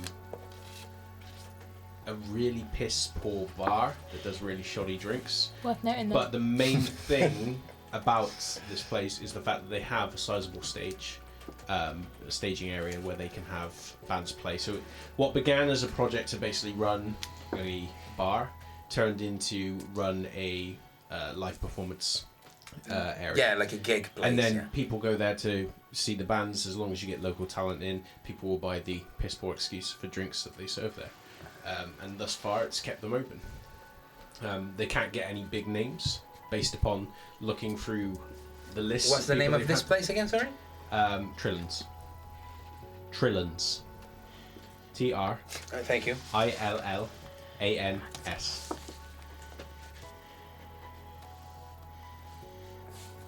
Trillans. It's like a Star Trek alien. New Yeah. trashy bar. New trash bar. Yeah, I'll have to put it there in the domain. It's in the domain, right? I mean, you could argue it is. It's one of those ones that's kind of on the cusp. Oh yeah, like on top. Yeah. where you probably. It's Here it worth is. noting because, to be honest, if you guys did feed there, and any neighbour you could potentially have that might either does or will occupy the other area, it'd probably be an area where you might find contested. Yeah, it's right on the border. Right on the Yes, yeah. but as right far on as the you're verge. aware, there is no neighbour next to you. It's more of an area where, I mean, No it's all- man's land. yeah, It's a grey which is area, equally but dangerous it's to be honest. Because if it's not owned by someone else, any vampire could, in theory, go there. Which, depending on how. Let's look for thin bloods. It's nothing we want. We don't have to live right next to something that it doesn't belong to us and draws a lot of kindred Yes. attention. I mean, so. it depends on how thorough a grasp you want to have on your territory. Because looking at a map as you've staked out your territory, it is within your area. But if someone wanted to be very picky, they could point out a number of reasons why it's not technically in your area. No. So it depends on how thorough you want to be. I'll take note of this, depending on tonight. If it's a good food, then I'll. No, actually, I will try to avoid it, making it a contested place later on. Right now, I'm concerned with drunk people or high people. Appropriately said, the music has started. Yes. So, as the coterie ventures away from the crossed hands and begin making their way towards following the number of people that are going, it's surprising, given what Moses has passed on about the band that's meant to be playing, and from how it sounds, you're surprised at the number of people that are going to this location. Meanwhile, Benjamin has climbed into his car and began making off. Mm-hmm. I need another wits plus awareness roll from you. You've missed something all evening. I have, yeah. It's gonna. 2 successes. 2. Mhm. Okay. Is your Allspec up? I didn't see what it would be. No, okay. As you begin driving, it takes you a few moments as you're looking in your rearview mirror. It takes you a few glances back and forth to realise that there's something off, and you slow at some traffic lights and then glance up again. And the thing that you realise is off is that your reflection is not looking at you, it's looking behind you. It's not meeting your gaze as you're looking at it. It's very kind of fractured in that there's a delay between your eyes flick back towards you. And it takes you a moment to realise that the sound that's in the distance is the honking of a car horn from behind you telling you to fucking move because the lights got green. Right. And as you begin pulling away, you glance again and the eyes are looking behind you again. So you pull in very, very slowly and stop. Just as, still not looking at you, your reflection opens its mouth. And you can hear the following. Do you like it? Oh, I know. No, I know. Do you like it? No, it's good. I like it. And he seems to be speaking to someone in your back seat, and you glance behind you towards the rear seat, but there's no one there. You almost expect to see that figure in your rear view. And every now and again, the grip on your steering wheel tightens, but then you look back, and still your reflection is looking at someone else. No, it's good. I like it. It says again. So you're Benjamin then. Why the cafe? And then the eyes slowly turn and look at you. And then they look back, almost as though returning to this individual to whom they're speaking. I gotta go. And it's only in those last few moments that you realise that every word you've been hearing, you've been saying. And then you kind of close your eyes and glance. And then look over to the rearview mirror towards the cars that are slowly sailing past. And then back up towards the wind view mirror. And you are now, it's back. You know, when you're looking at the wind view mirror, it's looking at you. And very slowly you reach up to the wind view mirror and just turn it so that you can't see yourself. Okay.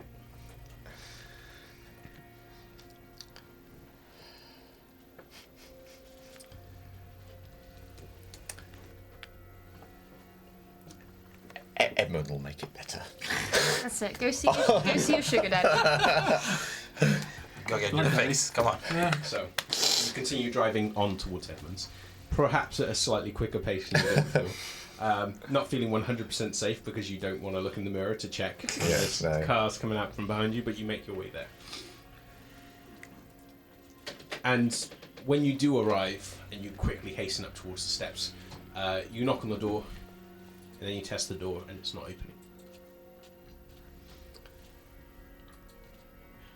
Does it seem like quiet and shut down, like there's no one there? Doesn't seem like there's anyone there. I'll activate my heightened senses and listen for the sounds of anything inside, and if I can't hear anything, I'll... Wits plus awareness. Assumedly plus... thingies? Yes. Messy critical. You know what, I'll spend a point of willpower. Okay. I mean, it just seems... Just in hopes that you're gonna... Just in the hopes that I don't get a messy critical. Messy critical! So that is 5 successes and a messy critical. Break Okay. into your sugar daddy's house. Okay. So, you hear the sound of movement, and it's distant, but it's from within. And it's a familiar tread, and you know it's Edmund's. You recognise that as Edmund's. So immediately you move away from the door and start making your way towards the side door. Yeah. And then, the moment that you pull in towards the side, a figure turns and looks at you, who was currently in the doorway, and you stop dead and just look at this individual. And he looks at you for a moment and meets your gaze. And then his mouth starts moving, but you can't quite hear what he's saying.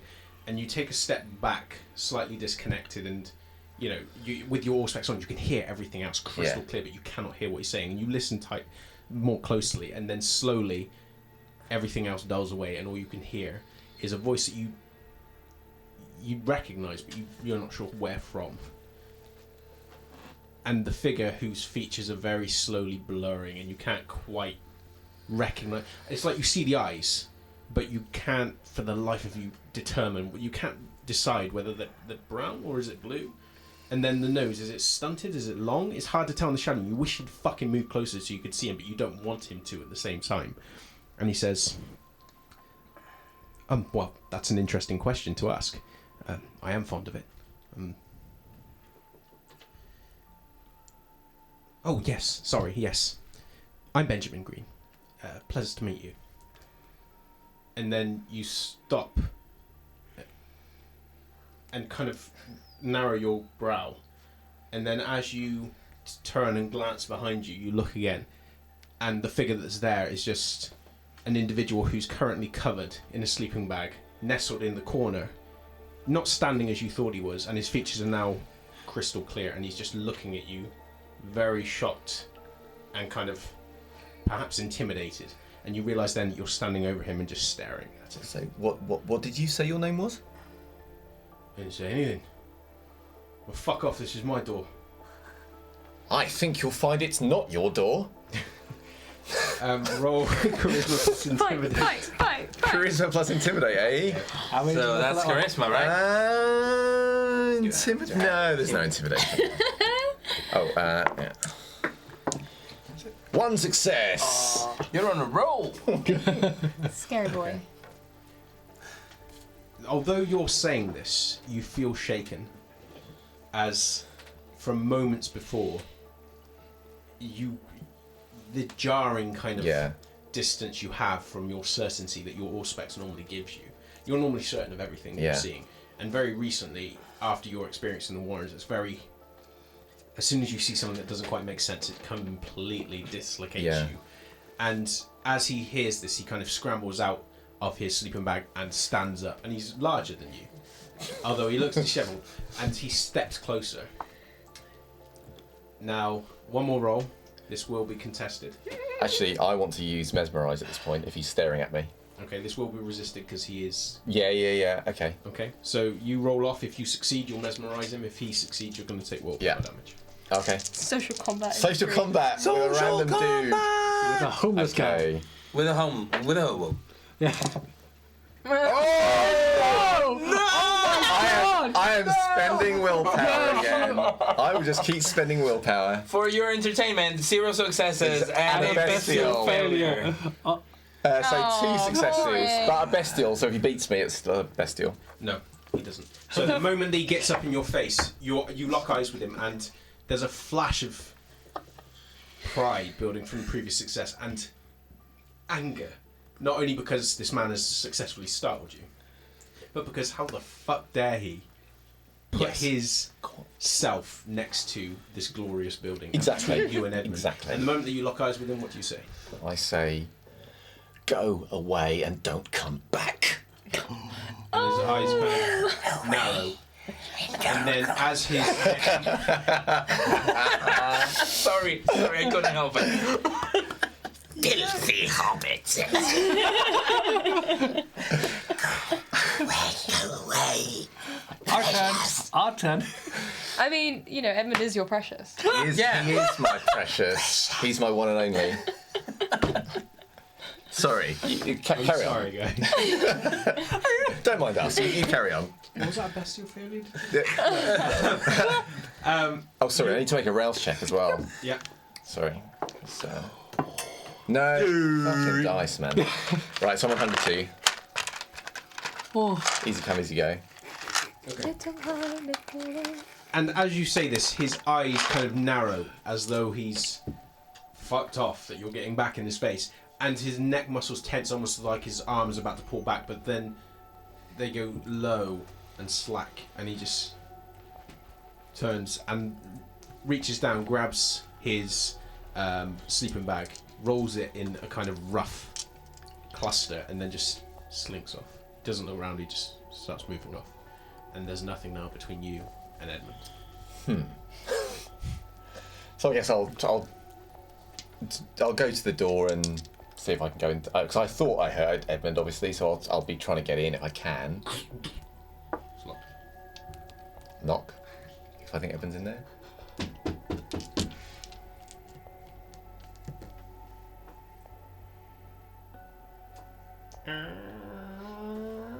The door opens very slowly. And the individual that you see on the other side of the door Yeah. is perhaps the last person you expected to see there. Oh no. You recognise her, Uh-huh. and there's a building moment of increased anger when it takes you a moment to realise where you've seen her, and you have seen her. Last time you were here in this building, you've seen her. It's that artist, isn't it? The artist. And she kind of looks at you for a moment and just, in the same moment, seems to try and be placing where you are, who you are, and then she seems to recognise you or seems to know who you are, and then just slowly moves the door almost shut, but then seems to say something to someone behind that you pick up as, it's that guy. Oh, let him in. That guy. And then opens the door and then steps back and then just gestures for you to come I in told and you, offers you a man. smile. I told you so. Okay, I'll look at her. I'll say hello, Hi. and then I will sweep past her to go inside. The door being shut behind.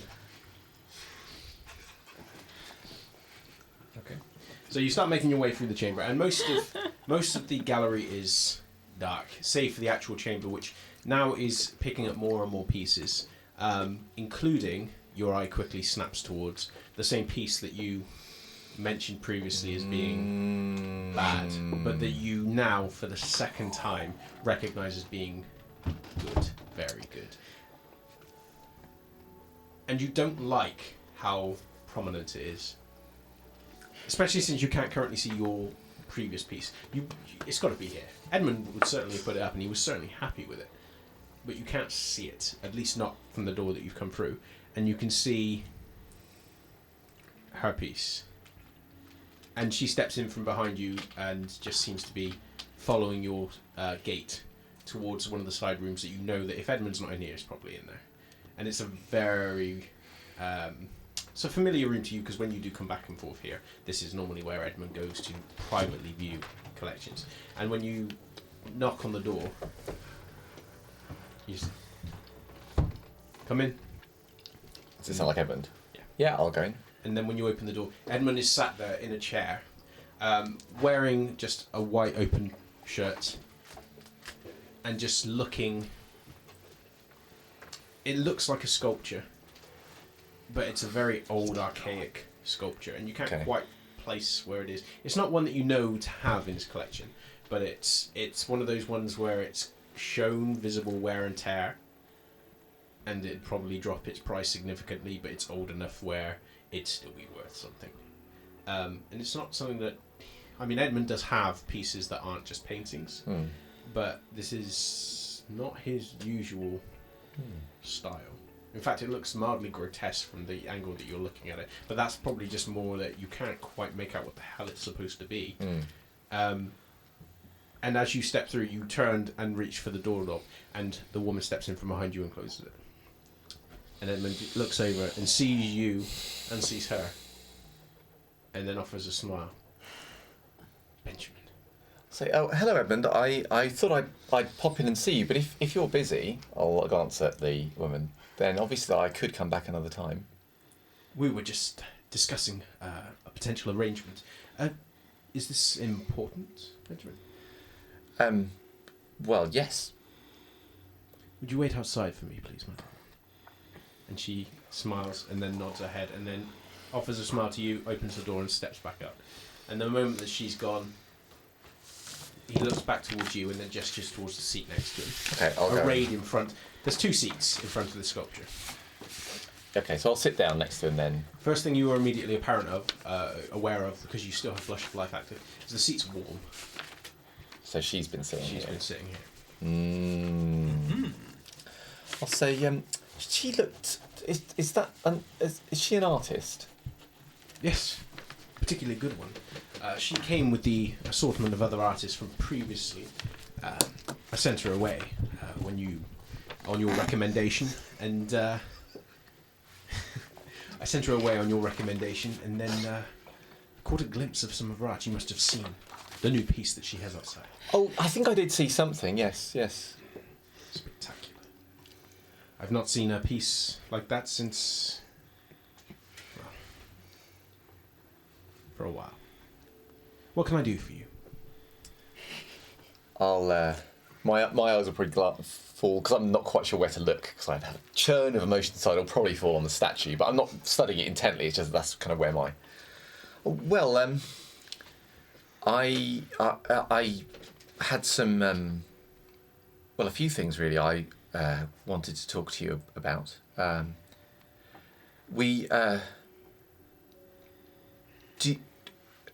We've encountered some things which I didn't really understand what it was all about, but it sounds very important. Everyone's talking about it. I'm afraid I don't have the original photo, but I do have a sketch of them. I'll lower my voice. It's bad, apparently. Apparently it's very bad. Everyone is getting very upset. Soldier will come. I really hope not. I'm getting a lot of willpower. His expression changes, and you're not quite certain whether or not he's thrilled, angry, or... well, he's certainly intrigued from the way he turns towards you and slowly closes the distance between you. And it's not in a way that you're completely against, but you've caught his interest, and you've not seen his interest suddenly get caught like this in a while. Well, there's 3 of them. Where did you see these, Sabat? Well, it was on this. It was underground. Do you remember we were going on that trip? That was down there in the tunnels. Near Reading, between Reading and. You said you had pictures. Well, I don't have the original photograph of them, but I did a sketch of the photo. I can show you. I'll show him the sketch that I made. He takes the picture and immediately unfurls it and looks. I'll say, apparently they're Nosferatu, but even for Nosferatu, look at that one. He has an inhale, and you haven't heard him breathe. Yeah. Accidentally, ever, unless he was making a show of it. And there's a very slight tremor to the grip of the paper.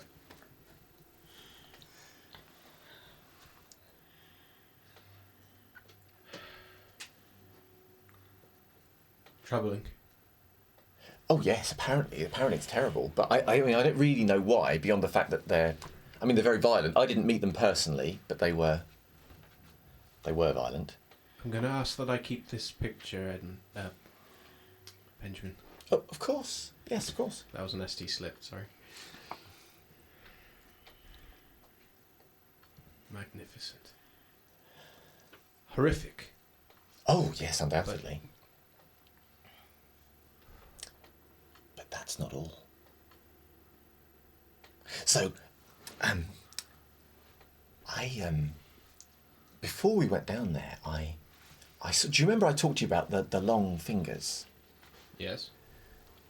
Well, it's real. And I saw it when, I say I saw it, I think I had a vision. I think that's the closest thing I could describe to it. And I saw it and I drew a sketch of what I'd seen. So let me start with that because I think you'll be interested in this. And I'll take out the picture that I drew of the monstrous creature and hand that to him. He takes this one slowly. But the moment it's in his hand, he unfurls it and looks. And his face twists, and he immediately rolls it back up and hands it back. I'll say, and then we found photographs of it. Would you like to see the photographs? Of that, or yes, of that. Oh no, yes. Do you have pictures of these? And he points again to the picture of. I can get a copy of that picture, but not the original, I'm afraid. I did want to show it to you, but there was all kinds of fuss about reporting it to. Oh, it was all. Well, because there's been a lot of, I want this picture. I don't think I can get it. It's with the constable. Any replication. Oh yes, photograph, no problem. Yes, of course. No. I'll get that for you. How soon can you get it to me? Well, tomorrow. There is paper and charcoal. Grab it. Yeah, I'll go and grab it. Yeah. This one. And he points towards the spiked Nosferatu. Sketch it in as much detail as you can. Of course.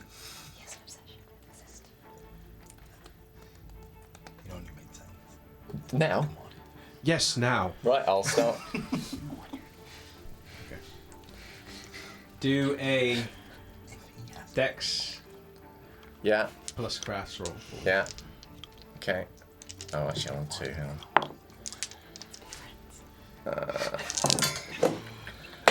Okay, that's a bit better. 1, 2, 3, 4, 5 successes. That's about time. Nice. Okay. You needed that one. Urged on by his Yeah, insistence. I am feeling quite And motivated. the lingering jealousy that you Yeah. felt spiking up. Your fingers fly across this page, and you feel the intense presence of Edmund right there at your shoulder. And this is like it used to be. Yeah. Where he was at your shoulder Back and he was in the day. observing everything you were doing. And you feel, It's like Ghost. whilst it's always been slightly unnerving, there's also a kind of pride that wells up when you think, now he's where he should be. Yeah. Yeah. And you finish this picture, and now that it's come out in more detail, you're reminded just how hideous Yeah. this creature is. And yet, whereas the nightmarish creature that you showed him before got his clear revulsion, this particular one he takes off of you, and then just looks at it for a long, long moment. Thimble. No. No, this is Spiny Guy. No, Ah, this is the one spiky. that hugged you. One of... If you did not encounter this creature, who did? One of my coterie did. It was Moses. The sewer rat? I'm not sure what that means. The Nosferatu? Oh, yes, yes. I hate you.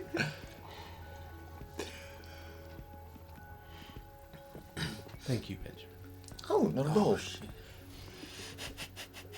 And he folds this one very carefully and folds it again and then just puts it in his pocket. And then he hands back the other picture of the three Nosferatu. Okay. I want to see that photo, Benjamin. Of course. I'll bring it to you tomorrow. And I wanted to say thank you for what you've been teaching me. Because it really has made everything different. You know, you remembering what you told me about remembering how strong I can be and not shying away from people, and how that they will then understand and they will. It's wonderful. It's completely changed everything. Did I not promise you that I would give you a gift? Oh, you did, and you have. Thank you. You are welcome. And thank you, Benjamin, for the loyalty you have shown. I'll beam. I have a gift. For me? I do.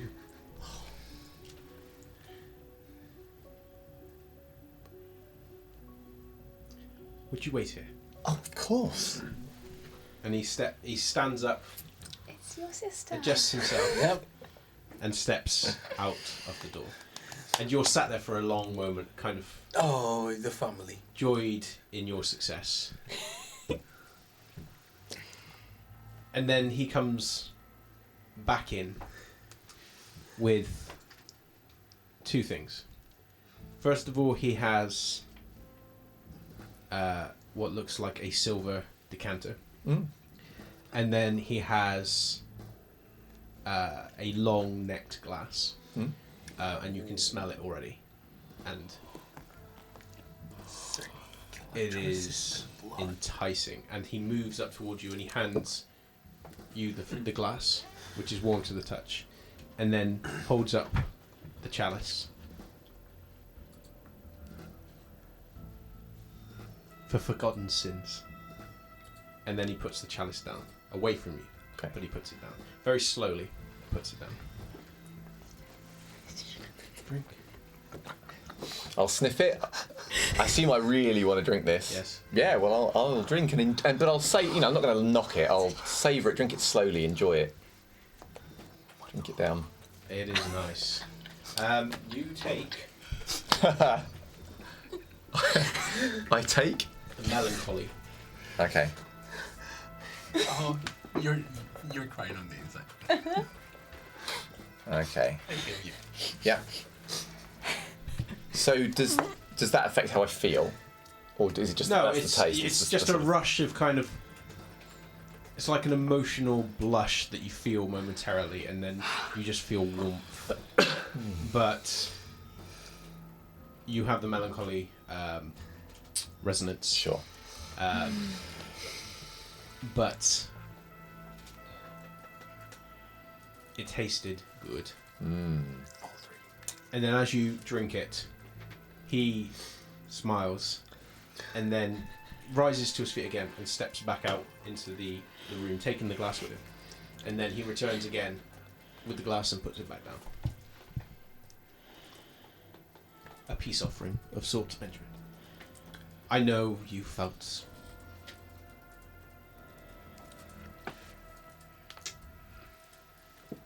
What's the word? Drink. Oh, so he's refilled it. Yeah, I'll drink more. Have fun with your new What's your friends. hunger? My hunger's 2 at the moment. Okay. After the third glass, which he goes out and gets, and he Yeah. still hasn't finished his sentence, and he gives it to you, you recover a hunger. Okay.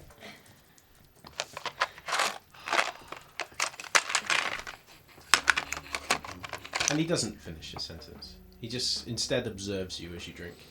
and there's a silence that passes between you, and it's certainly for you, it's a very strong, comfortable silence. You're happy to be here, and you can't hear anyone else in the building, and it's just tranquil, and you feel more relaxed now than you did before. And most of the troubles you had previously in your car, and the images you've seen, and the dislocation you've had with reality just drifts.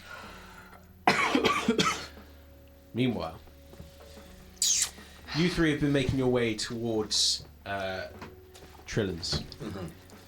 And when the place described this building, outwardly, it looks pretty decent. I mean, it was a clothing store. It wasn't one of the high-end ones, so it doesn't look particularly grand or particularly inviting, but it doesn't look run down or anything.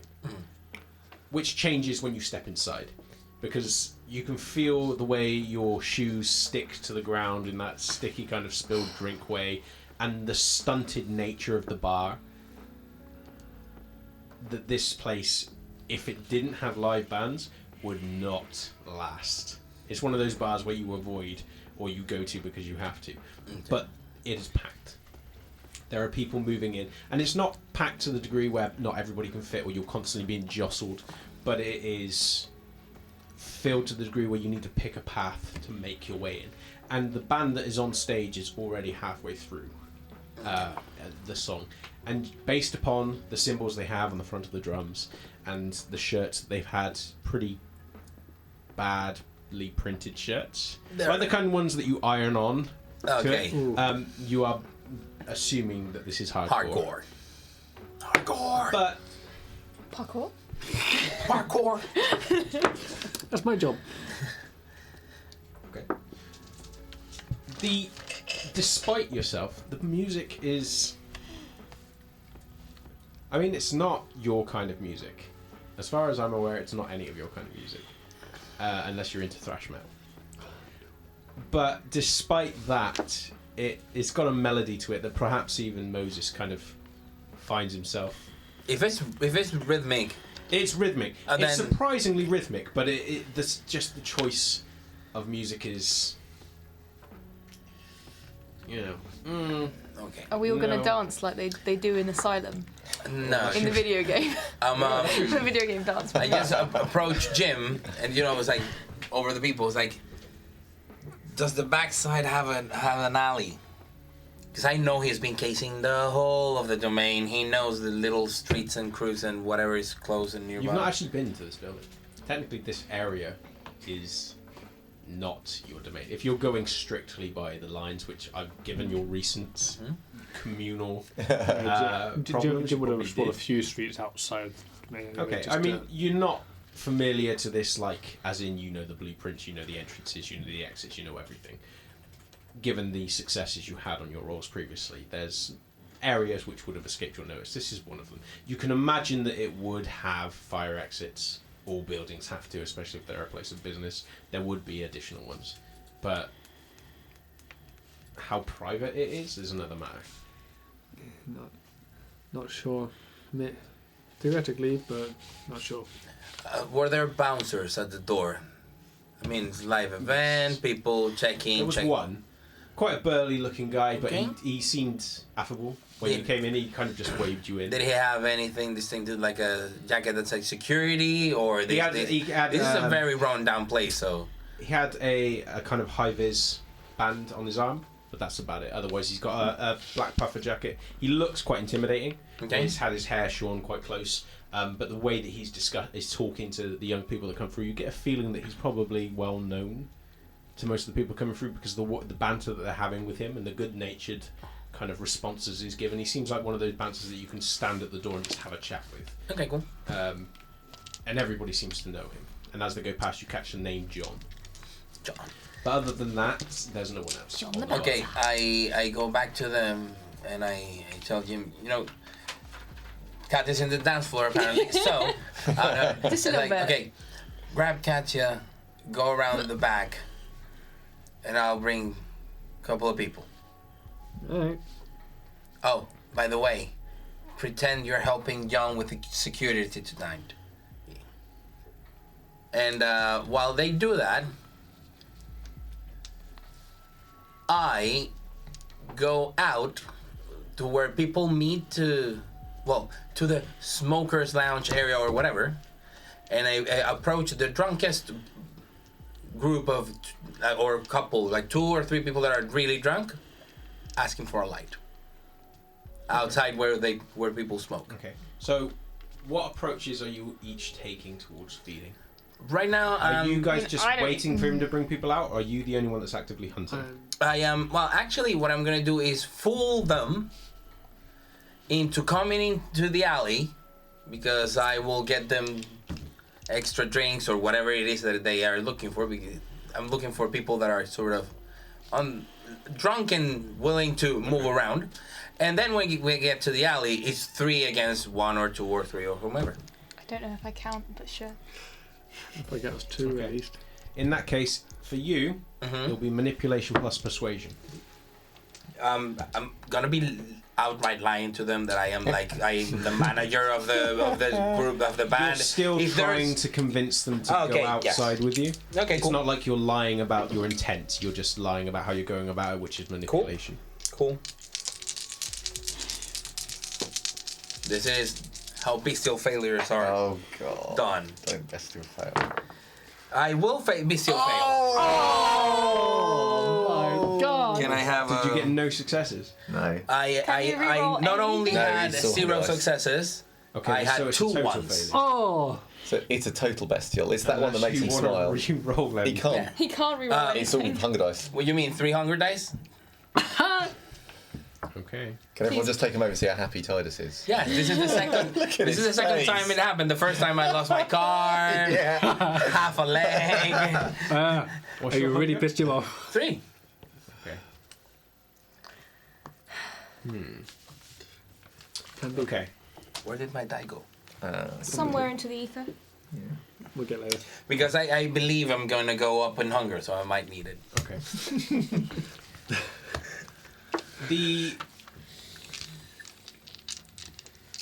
Okay, because of the circumstances and how cruel it would be to have you have a proper bestial failure here, your hunger will go up. Because as you are moving through the bar and as you are looking for people, the strain of maintaining this vigil is particularly taxing. The sheer number of people that are looking at, and your concentrated effort to try and keep yourself disguised, you feel with every brush of someone going past you, with every voice spoken close by, with every person that makes any sort of contact with your senses, the tightness in your gut and in your chest and in your arms just begins tightening and tightening. And you feel claustrophobic for a moment, and that claustrophobia turns to anger and then to hunger. And you are slowly becoming aware of just how close the solution to that pain is. And it is within arm's reach on any side of you. So, Is there a slightest chance that we might notice any signs of No, I this think deterioration? I think I will. If at some point I'm like feel like I'm losing it, if I have like those brief glimpses of clarity, I just focus on myself a little bit. It's like, if I need to like pay willpower and just to remove yeah, myself if you want to take a superficial willpower, I'll let yes. you leave the building. Yes. Other than that, it will be a willpower check. And I then will reaction. go to them. Okay, so Moses steps outside, and the moment that he comes outside and the cold air hits him, you can see the redness that was in his cheeks before is diminished considerably, although he is still breathing.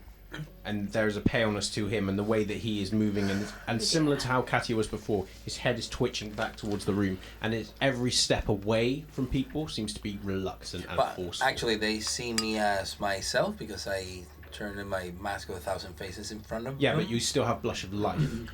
Like is the what I equivalent, yes. Yeah, because it lasts for the end of the night. Oh, okay, it's all night. I thought it was a scene. Okay, cool. No, it's all Well, night. Mask of a Thousand Faces is seen, but Blush of Life is all night. Okay. Yeah, Didn't- blush of, yeah. Got it confused, sorry.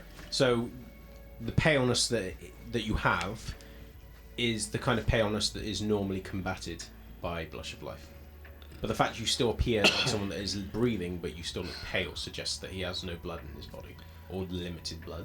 But he is still functioning. He is just very almost robotic in how he's moving. Right. Okay, well. Listen, you helped me earlier. Allow me to help you. You two get in the alley. I'll see if I can bring someone out. I'm not sure I can hold him if he goes there. If he goes inside the alley, it's somewhat less awful than if he lives it in a club. I heard alley. I went into the alley. Just I just keep an eye on look him. for a dark corner, crouch, start looking at my hand, trying to focus on something different than my hunger. Okay. Cool. And I will head back in and try and use my usual tactics to try and kind of persuade someone to follow me out. Okay. Usual. Be manipulation plus persuasion. Not charisma if I'm trying to be all like... Flirty. Yeah, I hate saying that. But What yeah. what argument are you using to get them out? Kind of just like in the excitement of like the concert and everything, like, you know, she wouldn't just like go straight for it. She would build up a little bit, like find someone to dance with a while, and then just kind of in that excited, adrenaline fueled kind of atmosphere of the concert, just try and like encourage them to follow her out. It's not like she's coming up with a complicated argument for this. Okay. Is wait for the first guy to hit on you. Yeah, it's a metal concert. Walk with him towards and the she door. has got her Matrix coat on. Okay. 10 dice. Okay. I'll let you use charisma, but the difficulty will be one higher. Okay, I still got some willpower. Let's do this. And it will be persuasion. Okie dokie. 1, 2, 3. Jeez, that's a crappy roll. I spelled willpower on that shit.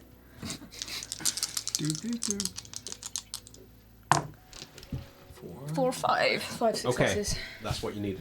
So it's higher because at the moment everybody is so intent on being there for the music. No one really wants to seem to be I'm stepping out. smiling so hard right now. But someone that is slightly older than most of the average people that are here, most of them are teens or very early 20s, to which you're more. So, but it's one of the younger ones that kind of seems to distance themselves away from the music the moment that you make the suggestion that they can step outside with you.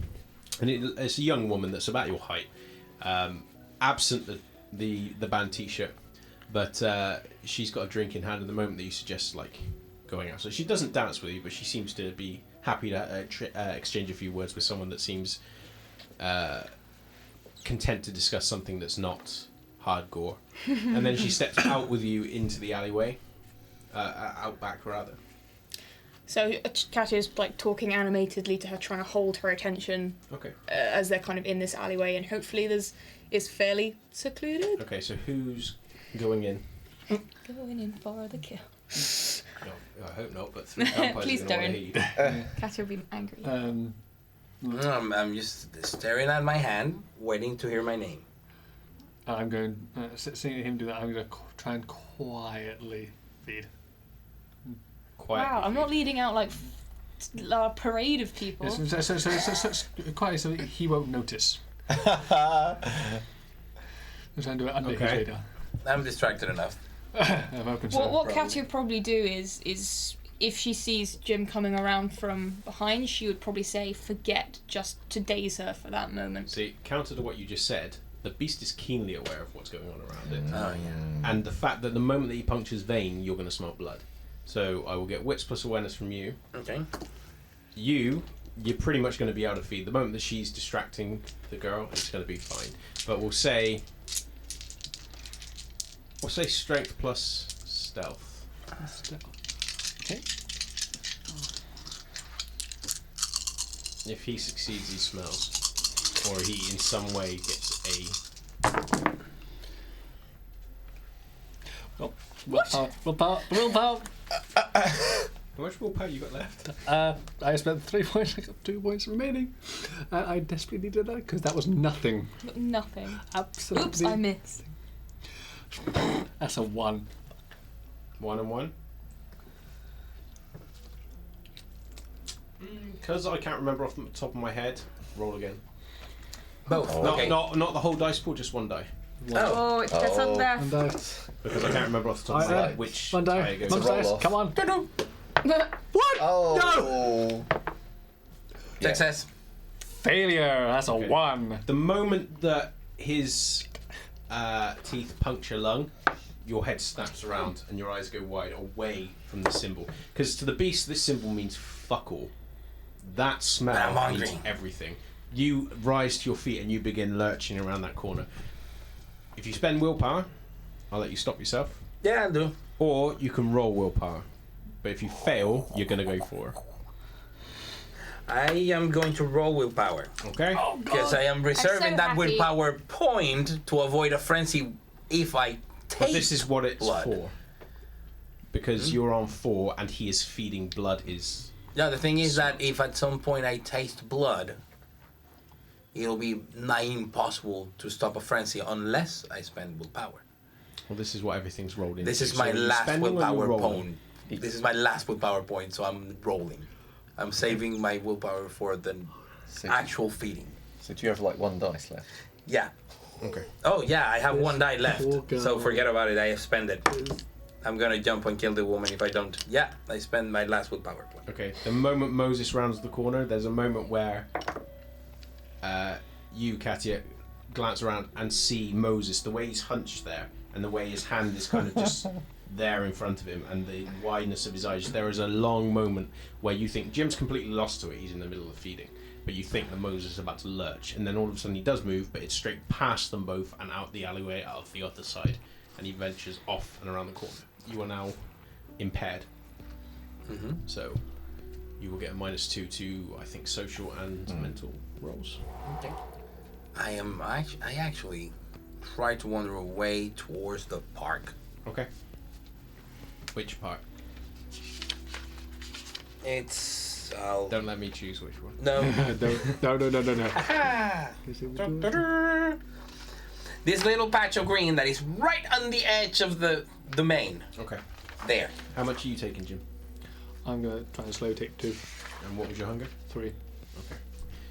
It takes him a long moment. Sorry, unless we were north, that there is another park again, right on the edge of the You're more domain. eastern.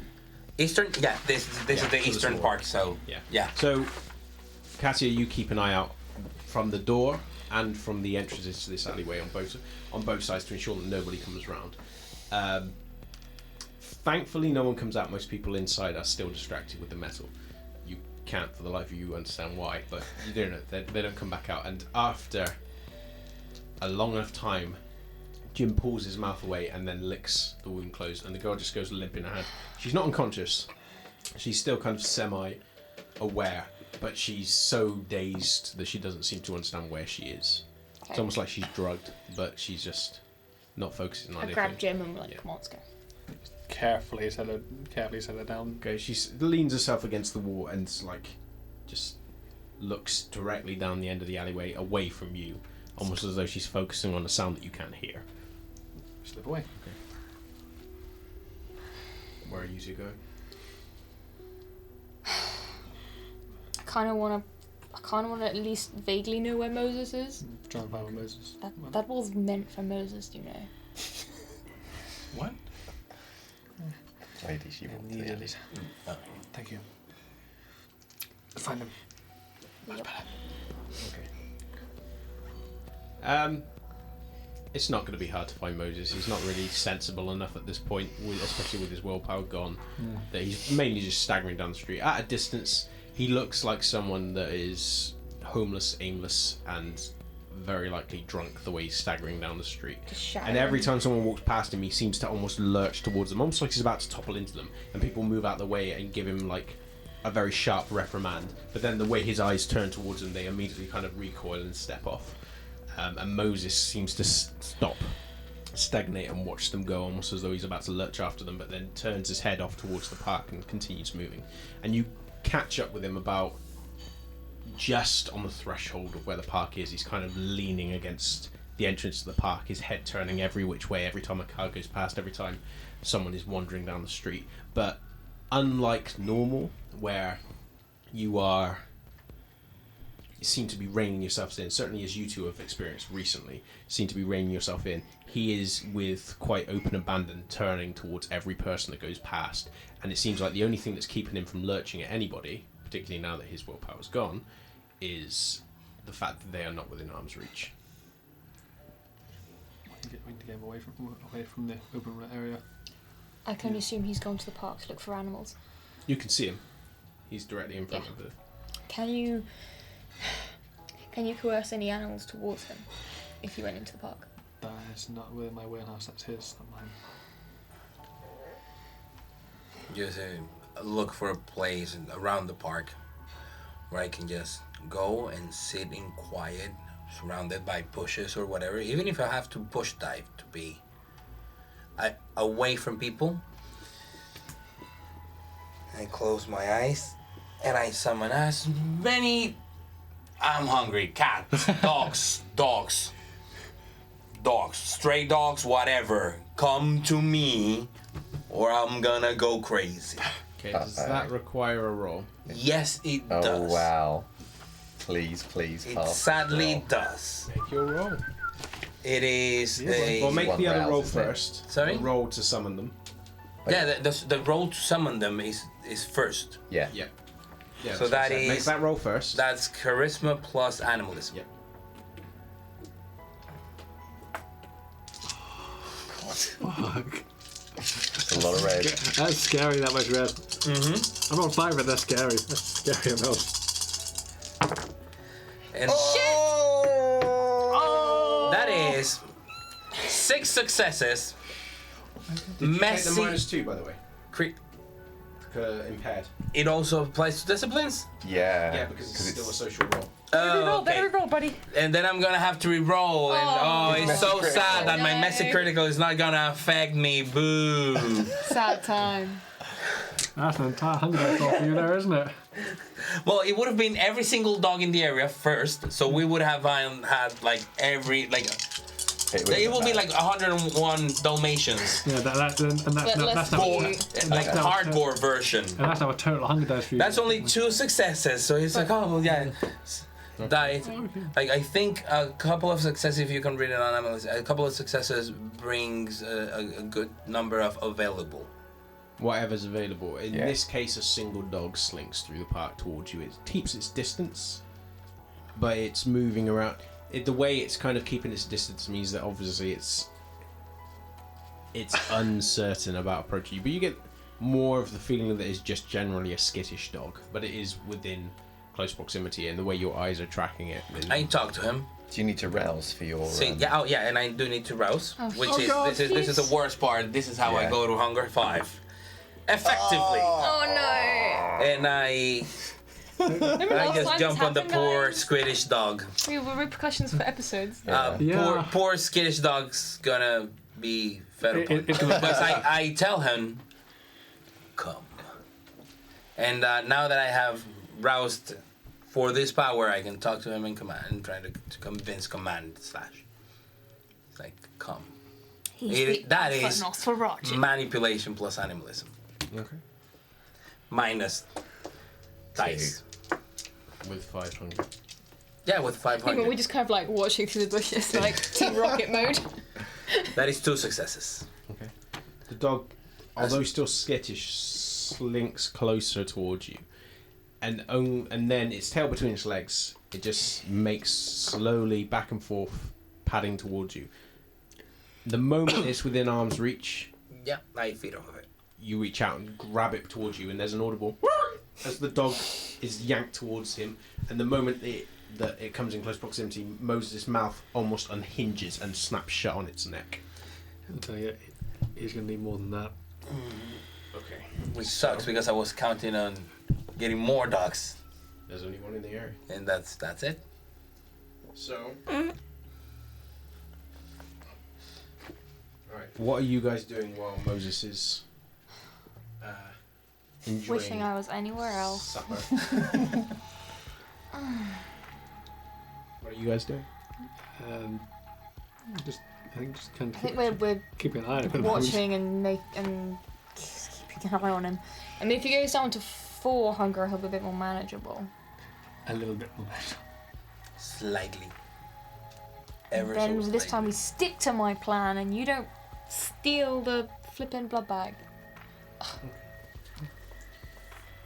Moses, as the dog begins trying to pull away from you, it's not as frantic as one would expect, not only because of the fact that there is still a measure of pleasure going through the animal, even though it can't escape the fear of being grabbed and pulled in with as much force and aggression as you're showing. You get the feeling that it's so weak anyway that it doesn't have the strength to resist.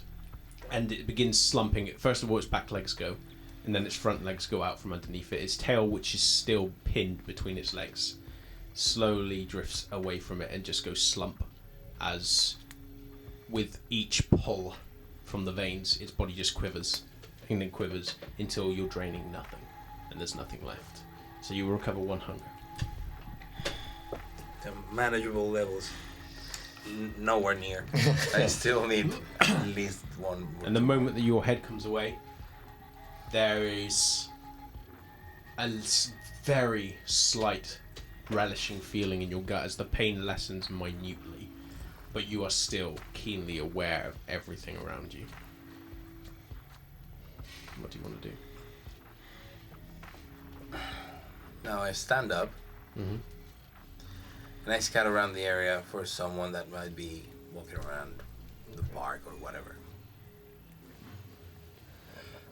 Anyone who is alone and removed from other people and in a place that I can get the jump on them. I start properly hunting. And I will stalk after him. Alley cat style. Okay. We're both kind of shadowing at a short distance, I think. I'm going to say this is going to be Dex plus Brawl. No. I've seen him going for someone, I would jump on the Yes, it won't be with a -2 because you're not impaired physically. That's 3 successes. 3. Okay. Lowered due to the fact that the area is currently filled with people. You make your way around the exterior of this park, and he makes a slow loop. And as Jim begins tailing him, you worry that he's about to branch off and away from the park. But just as he seems about to turn off and go across the zebra crossing and branch off, who knows where, there is a sound from further in the park of movement and chatter, and Moses' head drops towards it.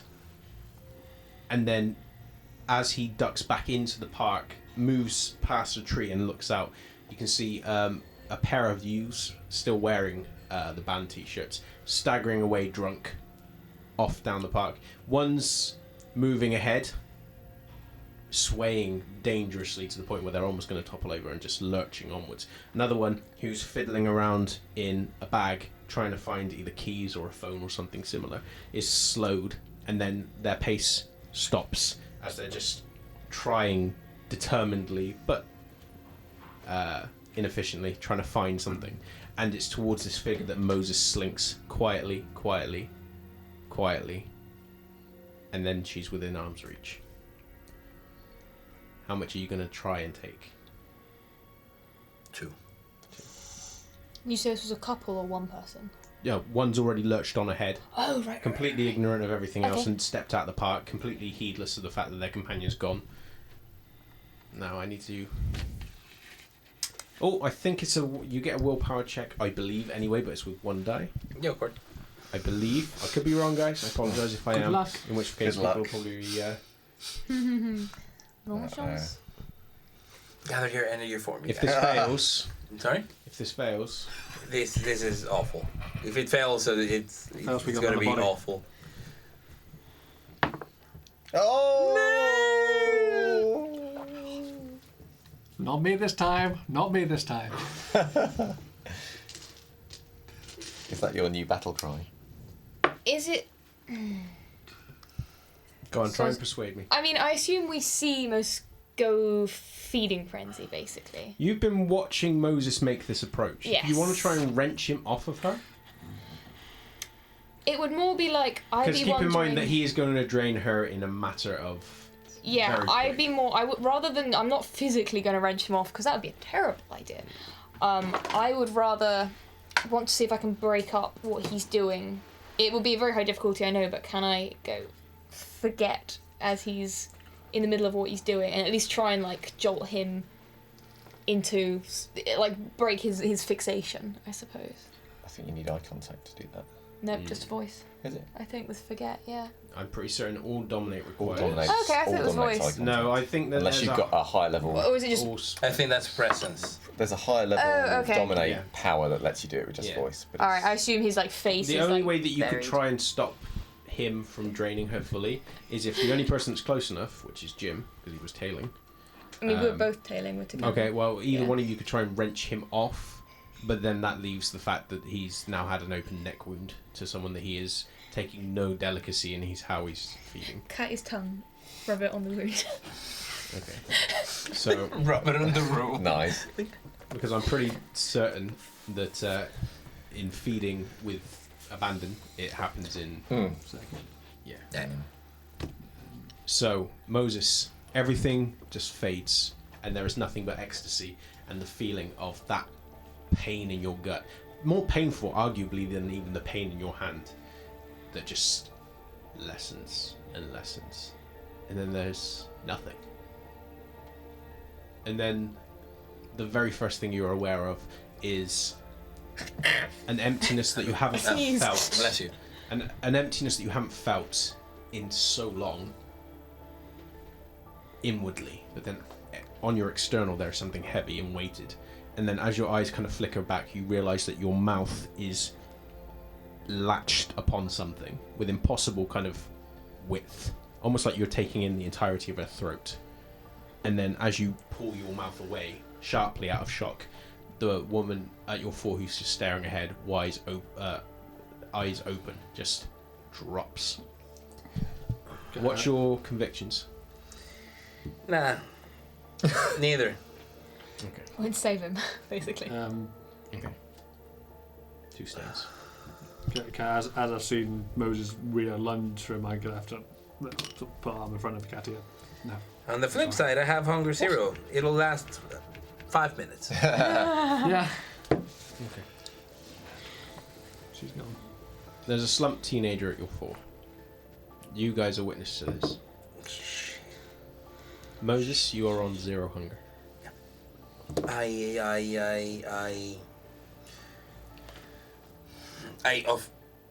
First thing, look around. Who saw this? No one at this point. You can hear staggering Can I see them further as well? up, Can I see them? unless they were taking an effort to hide, which I don't think they were. Not at this point. I'd step out. No. Move the body now. Yes, we shift it now. Drag her into bushes, lick the wounds close, sit down, and I start freaking out. Literally. Okay. What is this? Okay. How am I gonna make this look? Totally drained body. How am I gonna make this look? Oh shit. We could just disappear her. We'll be the first person who disappears. It's not Leaving like, another body in our domain is not a good idea. No. I think just entire disposal is probably our best bet. Next time, you stick to the plan. Don't step in.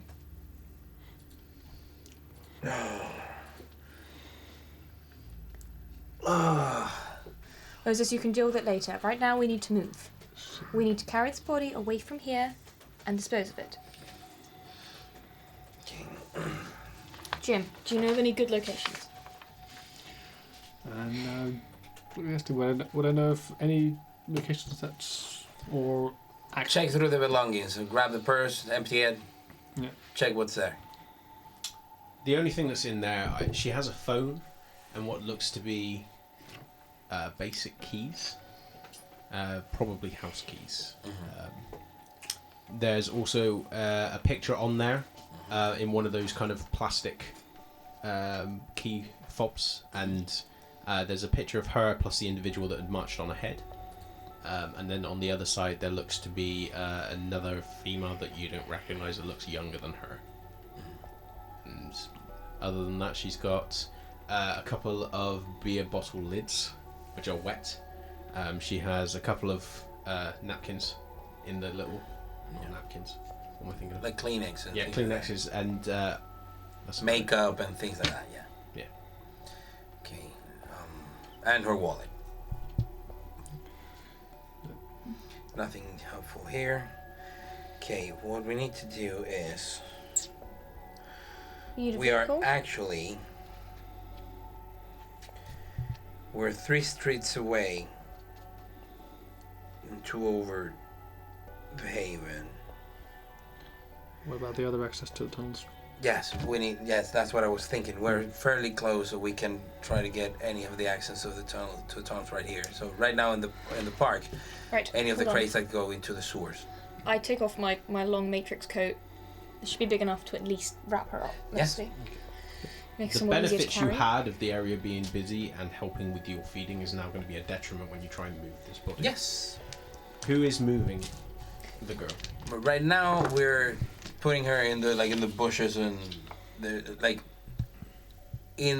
it's where I pulled her, like when she said take the body, well, move the body from where you are. Mm-hmm. So basically any little bushes or whatever, like something that it'll not pass scrutiny, but we're hoping that no one will be scrutinizing in the next 3 minutes, 5 minutes.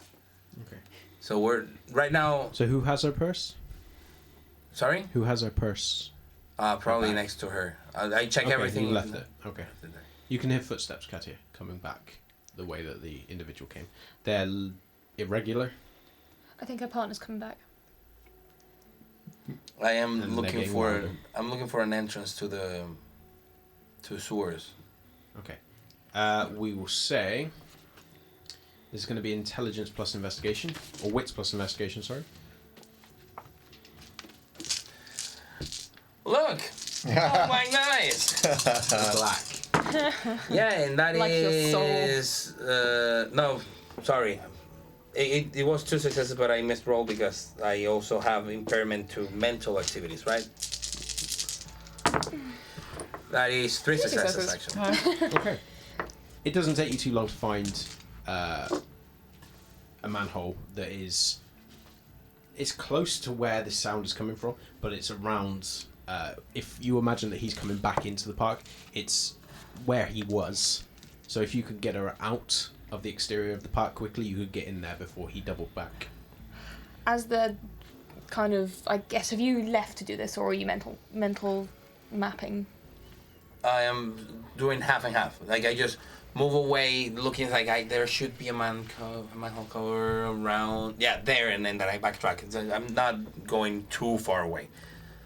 And I tell them. Okay.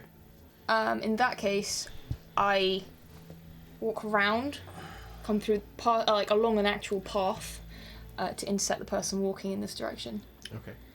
We And grab the girl. I haven't got my coat The because coat. it's wrapped around the girl, so I'm just kind of there in probably just a t-shirt. I've still got Blush of Life up from earlier, because I did it before we went into the church. Yep. Excuse me, I'm sorry. Back there, a lot of guys. They took my wallet, they took my phone. Could I possibly borrow a bit of cash? I need to get the bus. I just want to get home. Okay. Roll. Charisma plus subterfuge. Okay. The individual that comes in, young man, no older than the girl that Yeah. who's just been moved, but he stops and he tries to focus on you. He is extremely drunk. But the moment that you say this, he seems to it seems to register what you're saying, but it takes him a few moments for his brain Yeah. to catch up. It's like, could you please walk me to the nearest bus stop? 1, 2. No, that's literally just 1 success. Fuck it. 2 more willpower. Let's burn one of them because this is important, guys. Thank you. Yeah, you bet. That's another 2 successes, so 3 in total. Okay, that's what you needed. He kind of. Yeah. No. Yeah. Which bus? No. I'll just get out of the park. You go first. He has a quick scan, but the moment that you start moving off, he hears the noise and it seems to distract him, and he starts moving off, following you towards that edge, just as you two skitter around with her body. I need a strength plus stealth roll. Put this up, you with a plus Yeah. 1 One because you this area because of the What's your band strength? is busier than normal. is Strength plus tell. Who's rolling? +1. +1 because I would get 7 dice total. Yeah, mine's 6, so Less go. of that. Oh. Sorry? Less of that. Who's leading it? Hey. I think I'm leading it. Right. yeah. Okay. It's okay. You got reprimanded. I get I get 6 non-hunger dice, This is true. Yeah, that's true. Nobody steals here anymore. and it's Oh my god! beautiful. If only you had some willpower, eh? If only I had some willpower to do Well, something I've with cleared the this path 0 for you, so you might have a bit successes. longer 0. for a bit. Okay. You begin lurching out with this girl, and the moment that you're going around the corner, you see a cluster of people staggering around the corner, and they're looking around, and the cheers and the remarks that you get, it sounds like, well, you know they've seen you, but it sounds almost like they think that you're carrying someone that's flat out pissed. Yep. But then the cheering deadens and softens, and then you turn the corner. You do not know whether or not they've kind of started to become a bit more worried in the way that you're carrying her, or the way that she's not moving, or whether or not they've just moved on. You don't know, and without doubling back, you can't tell. But you move back over towards the manhole cover, and between the two of you, you manage to move it and lower her into it before the footsteps of this individual and Katia become loud enough to suggest they're about to round the corner. Okay. Moving the manhole back in place, or are you going down with her? No, back in place. Okay. You move it back in place just as he comes around the corner. The moment he sees you, he squares himself protectively in front of Katia, and then the moment that she just moves past you, he kind of looks over at her, sees the fact that she's moving on, and then he just flounders on past her towards the local bus stop. And the moment he gets Katia there, he just reaches into his pocket, he pulls out a tenner, pushes it in your hand and goes, "You haven't seen a girl in the park?" No, I haven't. And I hold my hands over his and kind of close his hand back over the tenor. But thank you so much. I won't forget. And Okay. then His I eyes will go glossy, and then leave him Sweet. there. Elegant. Yeah. Sweet. And I'm gone.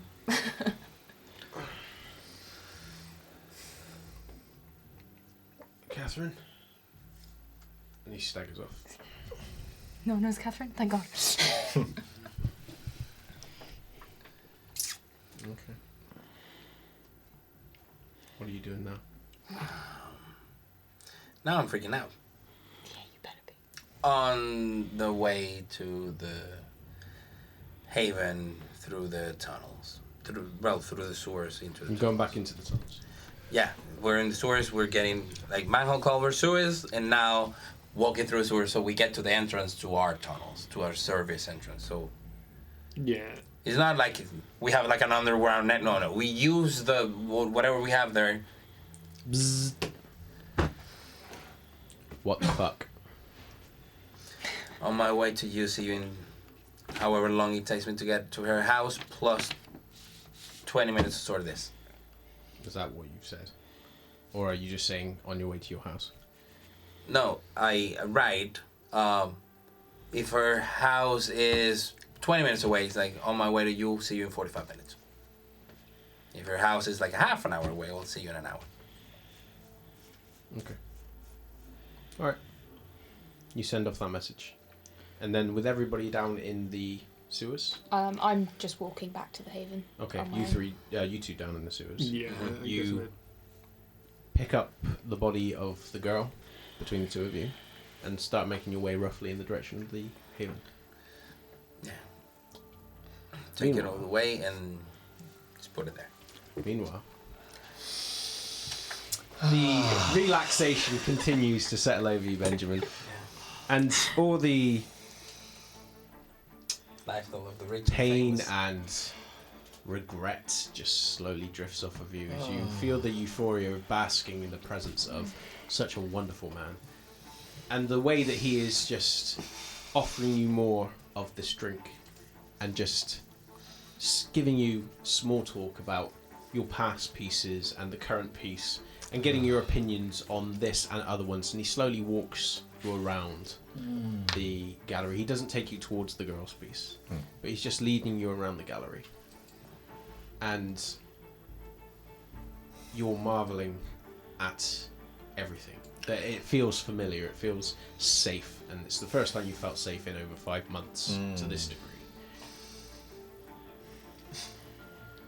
And finally, he leads you back towards the second room, beside the other one, which is the toilets.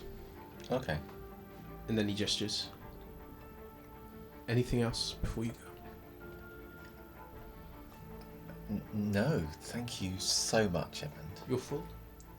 Yes, I feel calm. I feel so much better than when I arrived. Thank you so much. As do I, Benjamin. You've given me a lot to think on. Oh, good. Oh, I'm so glad. I'm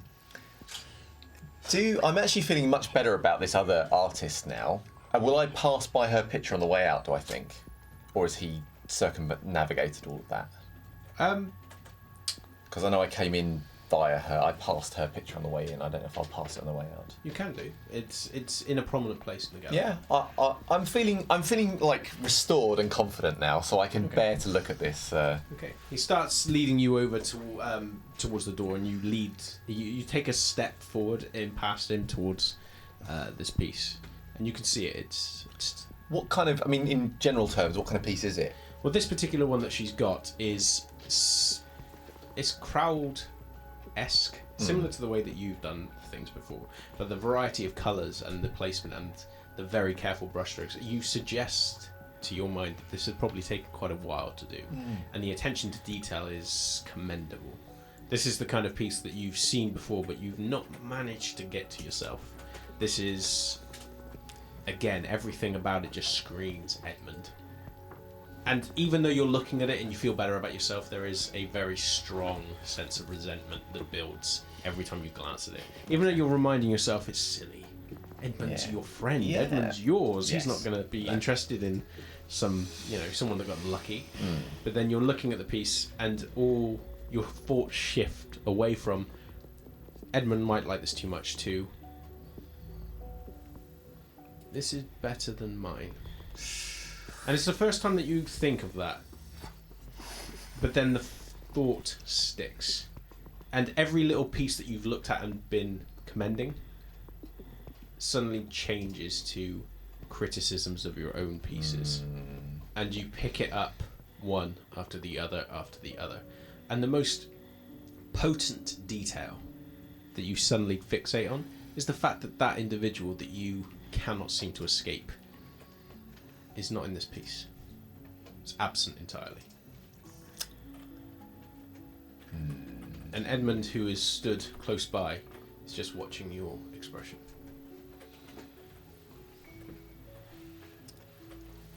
Well, as you say, lots to think about.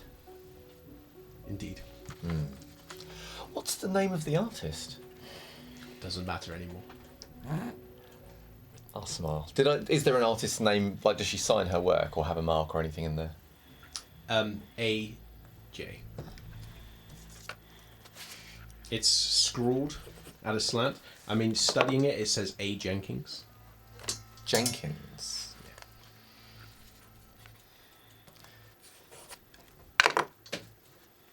Okay.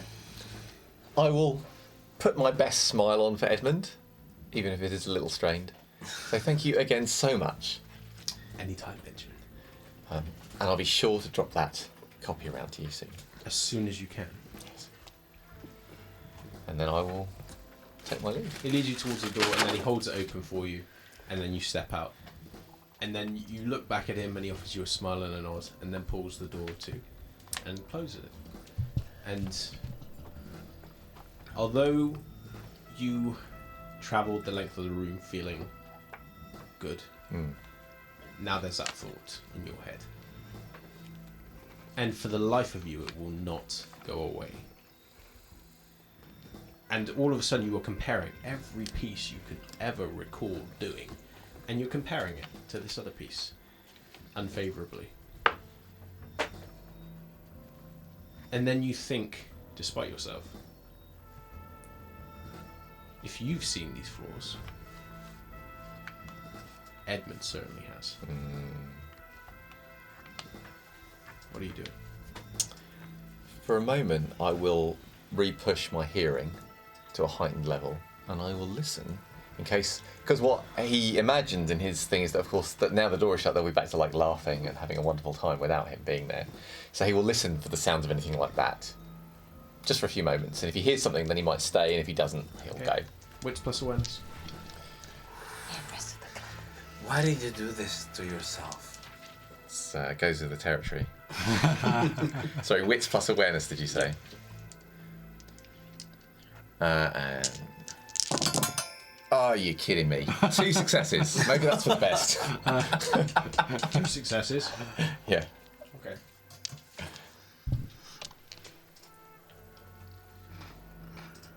You hear footsteps, and they are hurried, back and forth, going further in, coming out, and then you hear a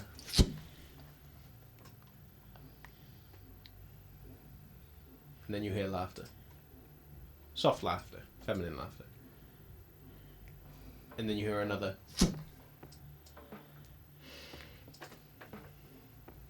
and then you hear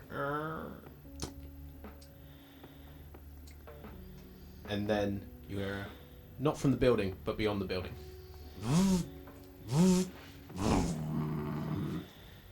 And then as you're watching, a car comes around the corner with the woman, the artist, sat in the front seat, and in the seat beside her is Edmund, and it just goes straight past you and down the road.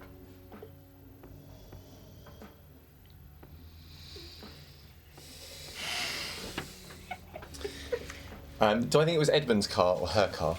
It's not Edmund's car. Okay, I want to know the number plate, heightened senses. Okay. You don't need to tell me what it is, I just want... Edmund wants to make a note of it. Okay, wits plus investigation. Do I get my heightened senses dice on that? Yes. Yeah, okay.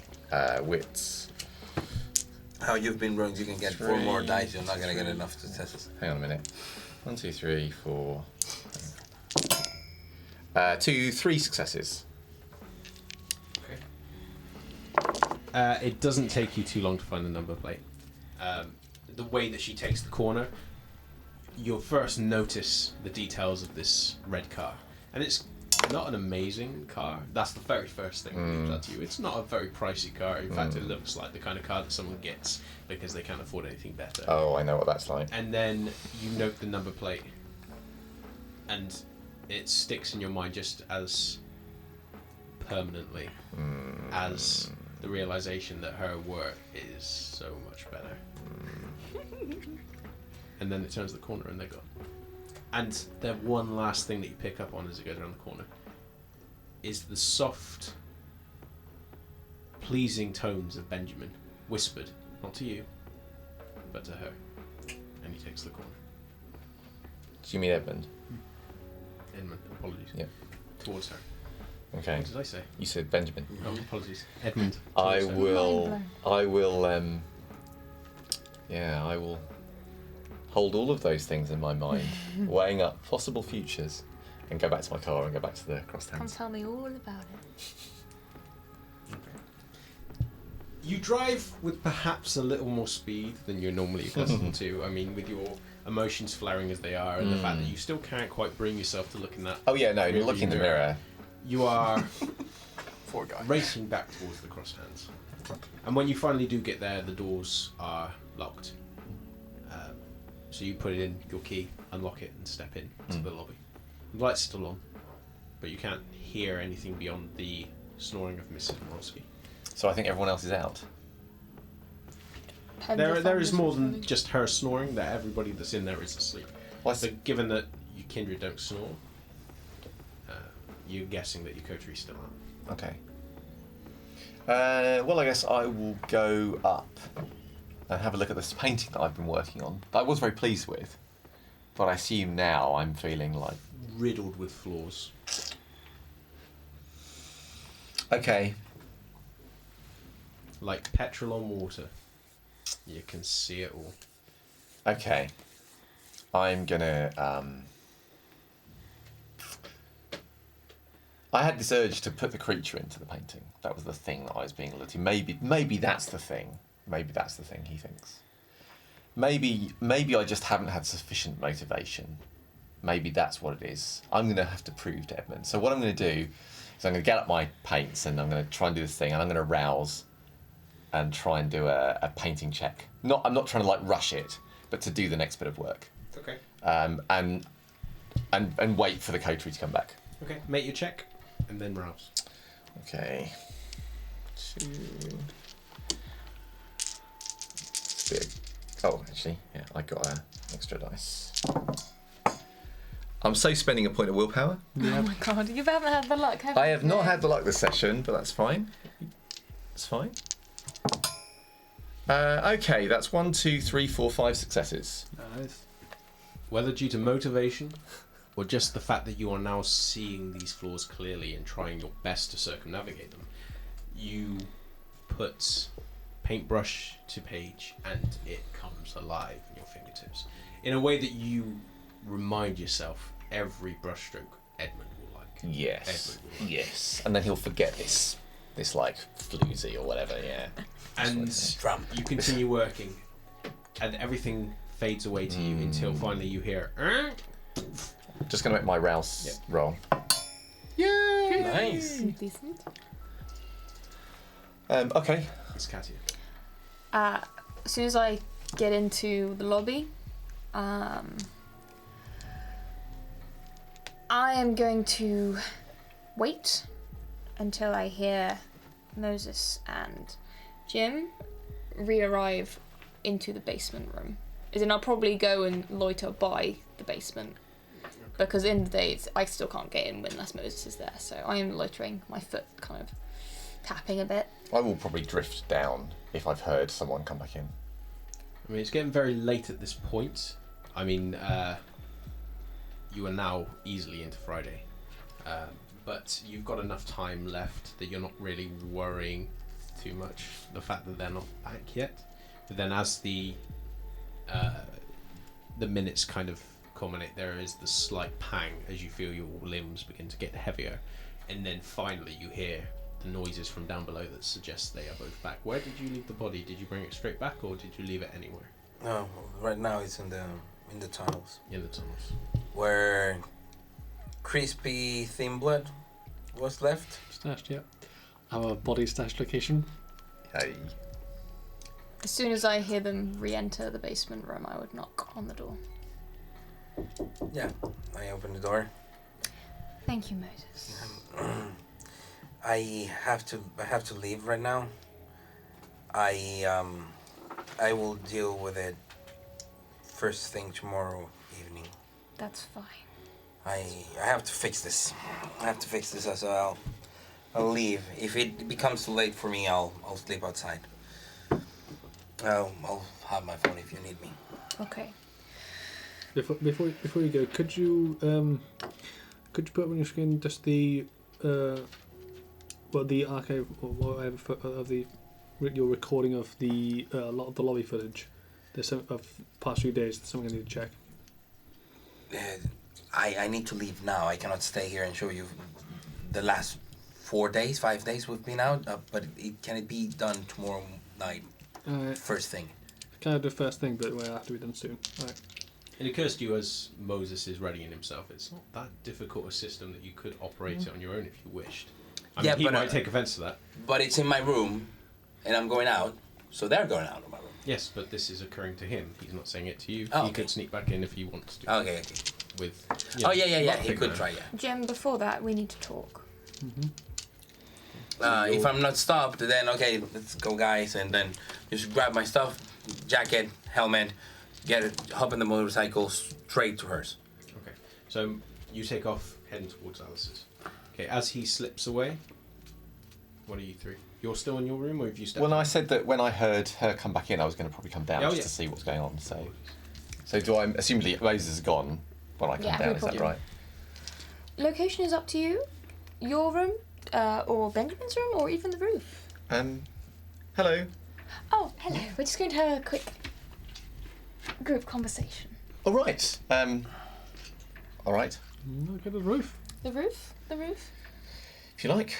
We should really put some deck chairs up there at this rate. Yeah. We head up to chill on the roof. Okay.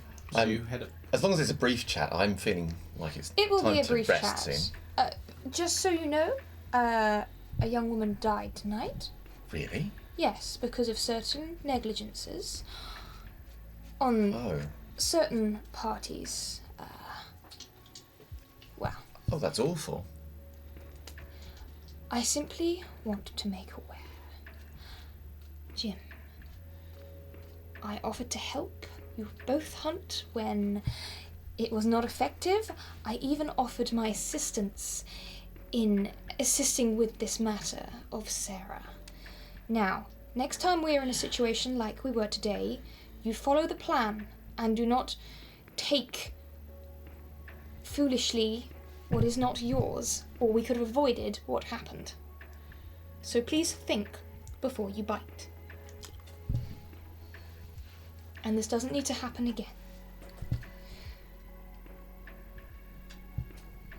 again. Sorry. Who's Sarah?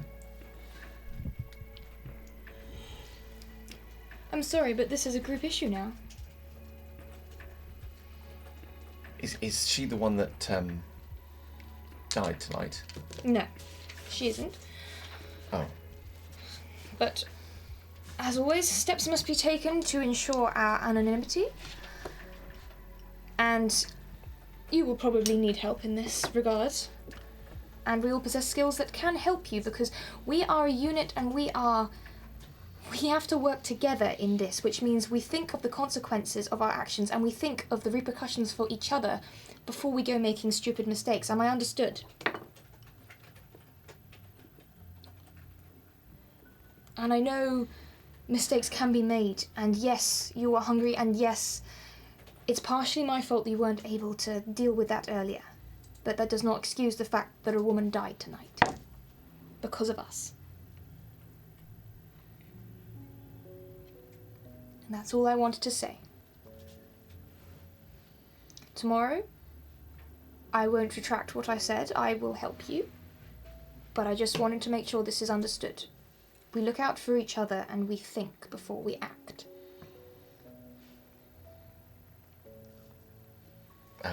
Yes, of course. Good. If there's nothing else, I'm going to retire. So Katia steps away, leaving you two standing where she left you.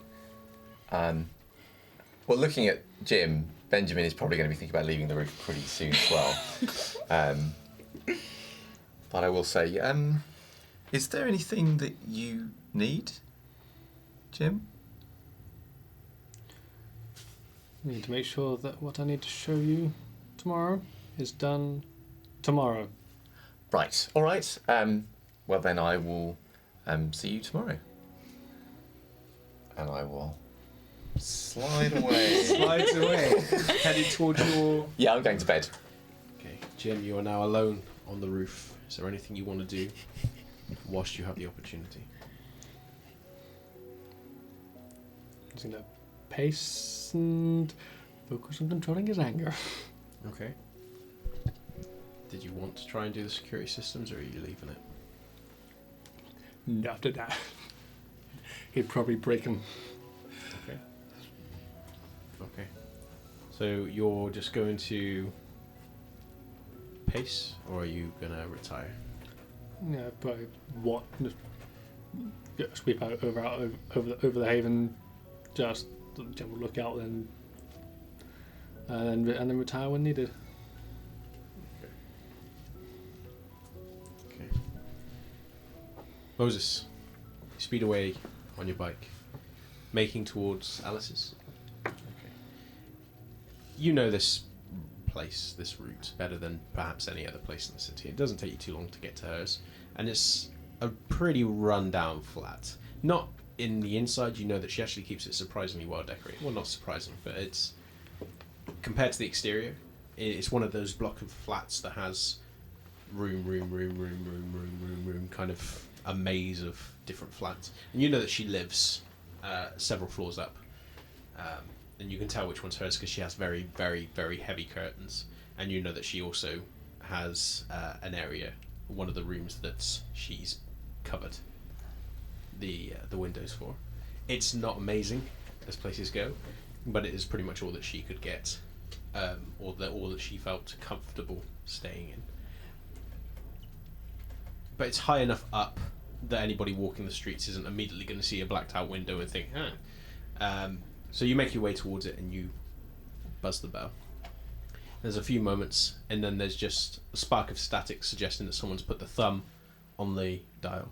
But then she doesn't say anything and takes it off. Just go upstairs. Okay. You begin making your way up the flight of stairs, one after the other, until you finally get to her room. And you find that it's slightly ajar. You step in through the door into her room, which is black. There's no lights on. But you can hear a rasping breathing inside. Are you going in?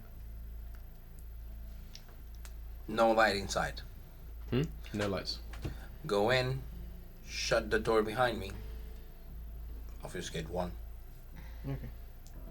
You step further into the room, or are you just staying where you are? Well, I just go in, close the door, and go, Alice, and then I obfuscate. Okay. Like The middle rasping of it. picks up, and as you slowly progress into the room, you see laid out on the sofa Alice, but she has been beaten bloody to the degree where her arms are broken. She has a black eye, split lip, and she is breathing, but she is breathing like someone that has punctured lungs.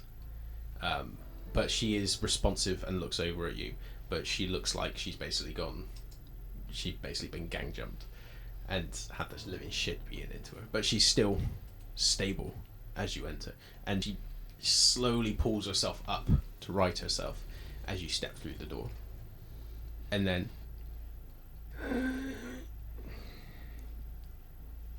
Are you okay? Can I help you?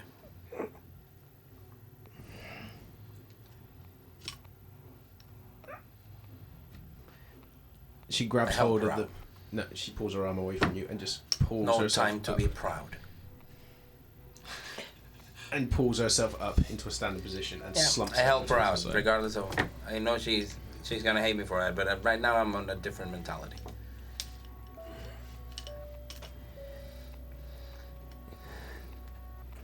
I assume you don't want to tell me what happened.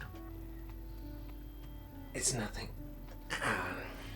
Nothing doesn't look like this shit. Why the fuck didn't you answer?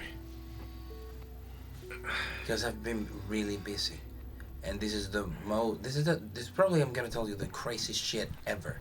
But I want to know what happened to you first because that's gonna be a far shorter On story. my fucking timetable, Moses, not on yours.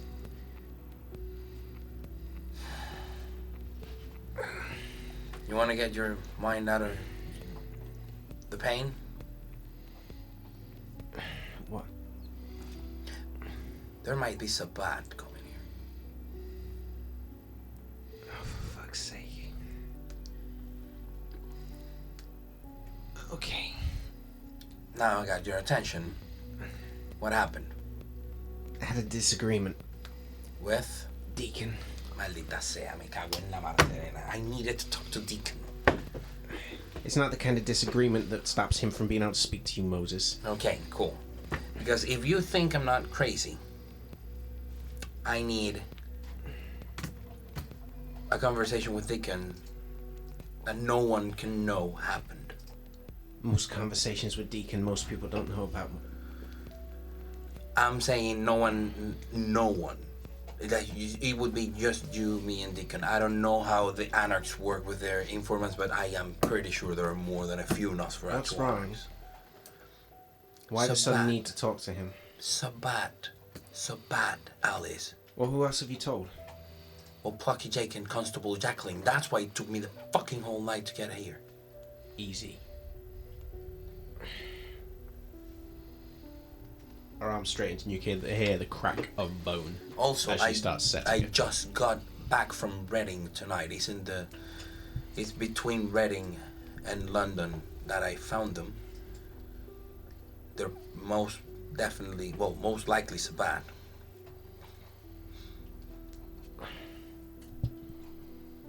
So they're not in the city. No, they were in the tunnels that connect to the city. Start straightening out her arm, and the bones that were poking out the skin just begin forcing their way back in, where they rip more skin to realign themselves, and then the skins begin sealing over the top of it. Okay. Right. Well, if you need to speak to Deacon, it's gonna have to wait until tomorrow. They killed Foggy. She moves over and hugs you. As best she can, and it's got to be really fucking painful. And as she hugs you, you can feel the broken bones in her side, and you can hear the hiss and the intake of breath. And I just let go and start crying like an idiot. Okay. She embraces you and holds you close, and there is the anger that she's feeling, clearly. And the pain just is less from the acknowledgement of your sadness. And she grips you tightly, and then just takes you over towards the sofa, sits you down, kisses you on the forehead, lies you down, grabs her jacket, puts it on you as you realise you are moving largely on autopilot. And then everything begins drifting away as she limps very, very prominently towards the back room. And then comes back in and pulls more drapes down that have been coiled up above to create increased layers to block out the room. And then she starts moving back towards the sofa and then just staggers, drops to the floor, tries to get up, and then just slumps. And just try to hold her hand. She's gone before you are, but as you reach for her, your arm just goes limp. And then you know nothing. And that is where we are going to leave it. Besides a fucking traitor. Just calling it now. You love him. Calling it out. You love him. I love that I hate him. You're in the middle of a bouldery. Wow. I mean, you said chalice. No, this is Both of us just started losing our shit. Genki Dama time. Oh, of course, this is the roll. You roll. Oh shit. Humanity. This is where my humanity your drops. humanity check. How many dice? Oh. It'll be fine. Ah, yeah! Yes! I feel so bad. I cry in my sleep. Okay. So you recover all your strains, your stain, sorry, your humanity does not drop. Whew. So, guys, thank you guys for joining us. I will not be here next week, I am away, but I will have one of the players is running something else instead. Yeah, so we're going to do a one-off next week. There'll be more details about it on the website, but it's going to be a Spectaculars one-off, which we'll talk more about at the time. But it's going to be very interactive, so if you can be there on Twitch, I will be asking you to get involved. So it'd be great if you could join us. And then the week after, we will be back as normal. So thank you very much, guys, for joining us for episode 15. We will see you in 2 weeks for episode 16, and next week for Peter's Spectaculars game. Thank you very much. Bye. Bye. Thanks for watching this episode of Blood on the Thames. If you'd like to keep up with all the latest news, follow us on Twitter and Facebook and ShrekNet, the links to which are down below. And remember, if you want to join us live, be sure to tune in every Monday at 7 p.m. on Twitch. Thanks again, and I'll see you next time.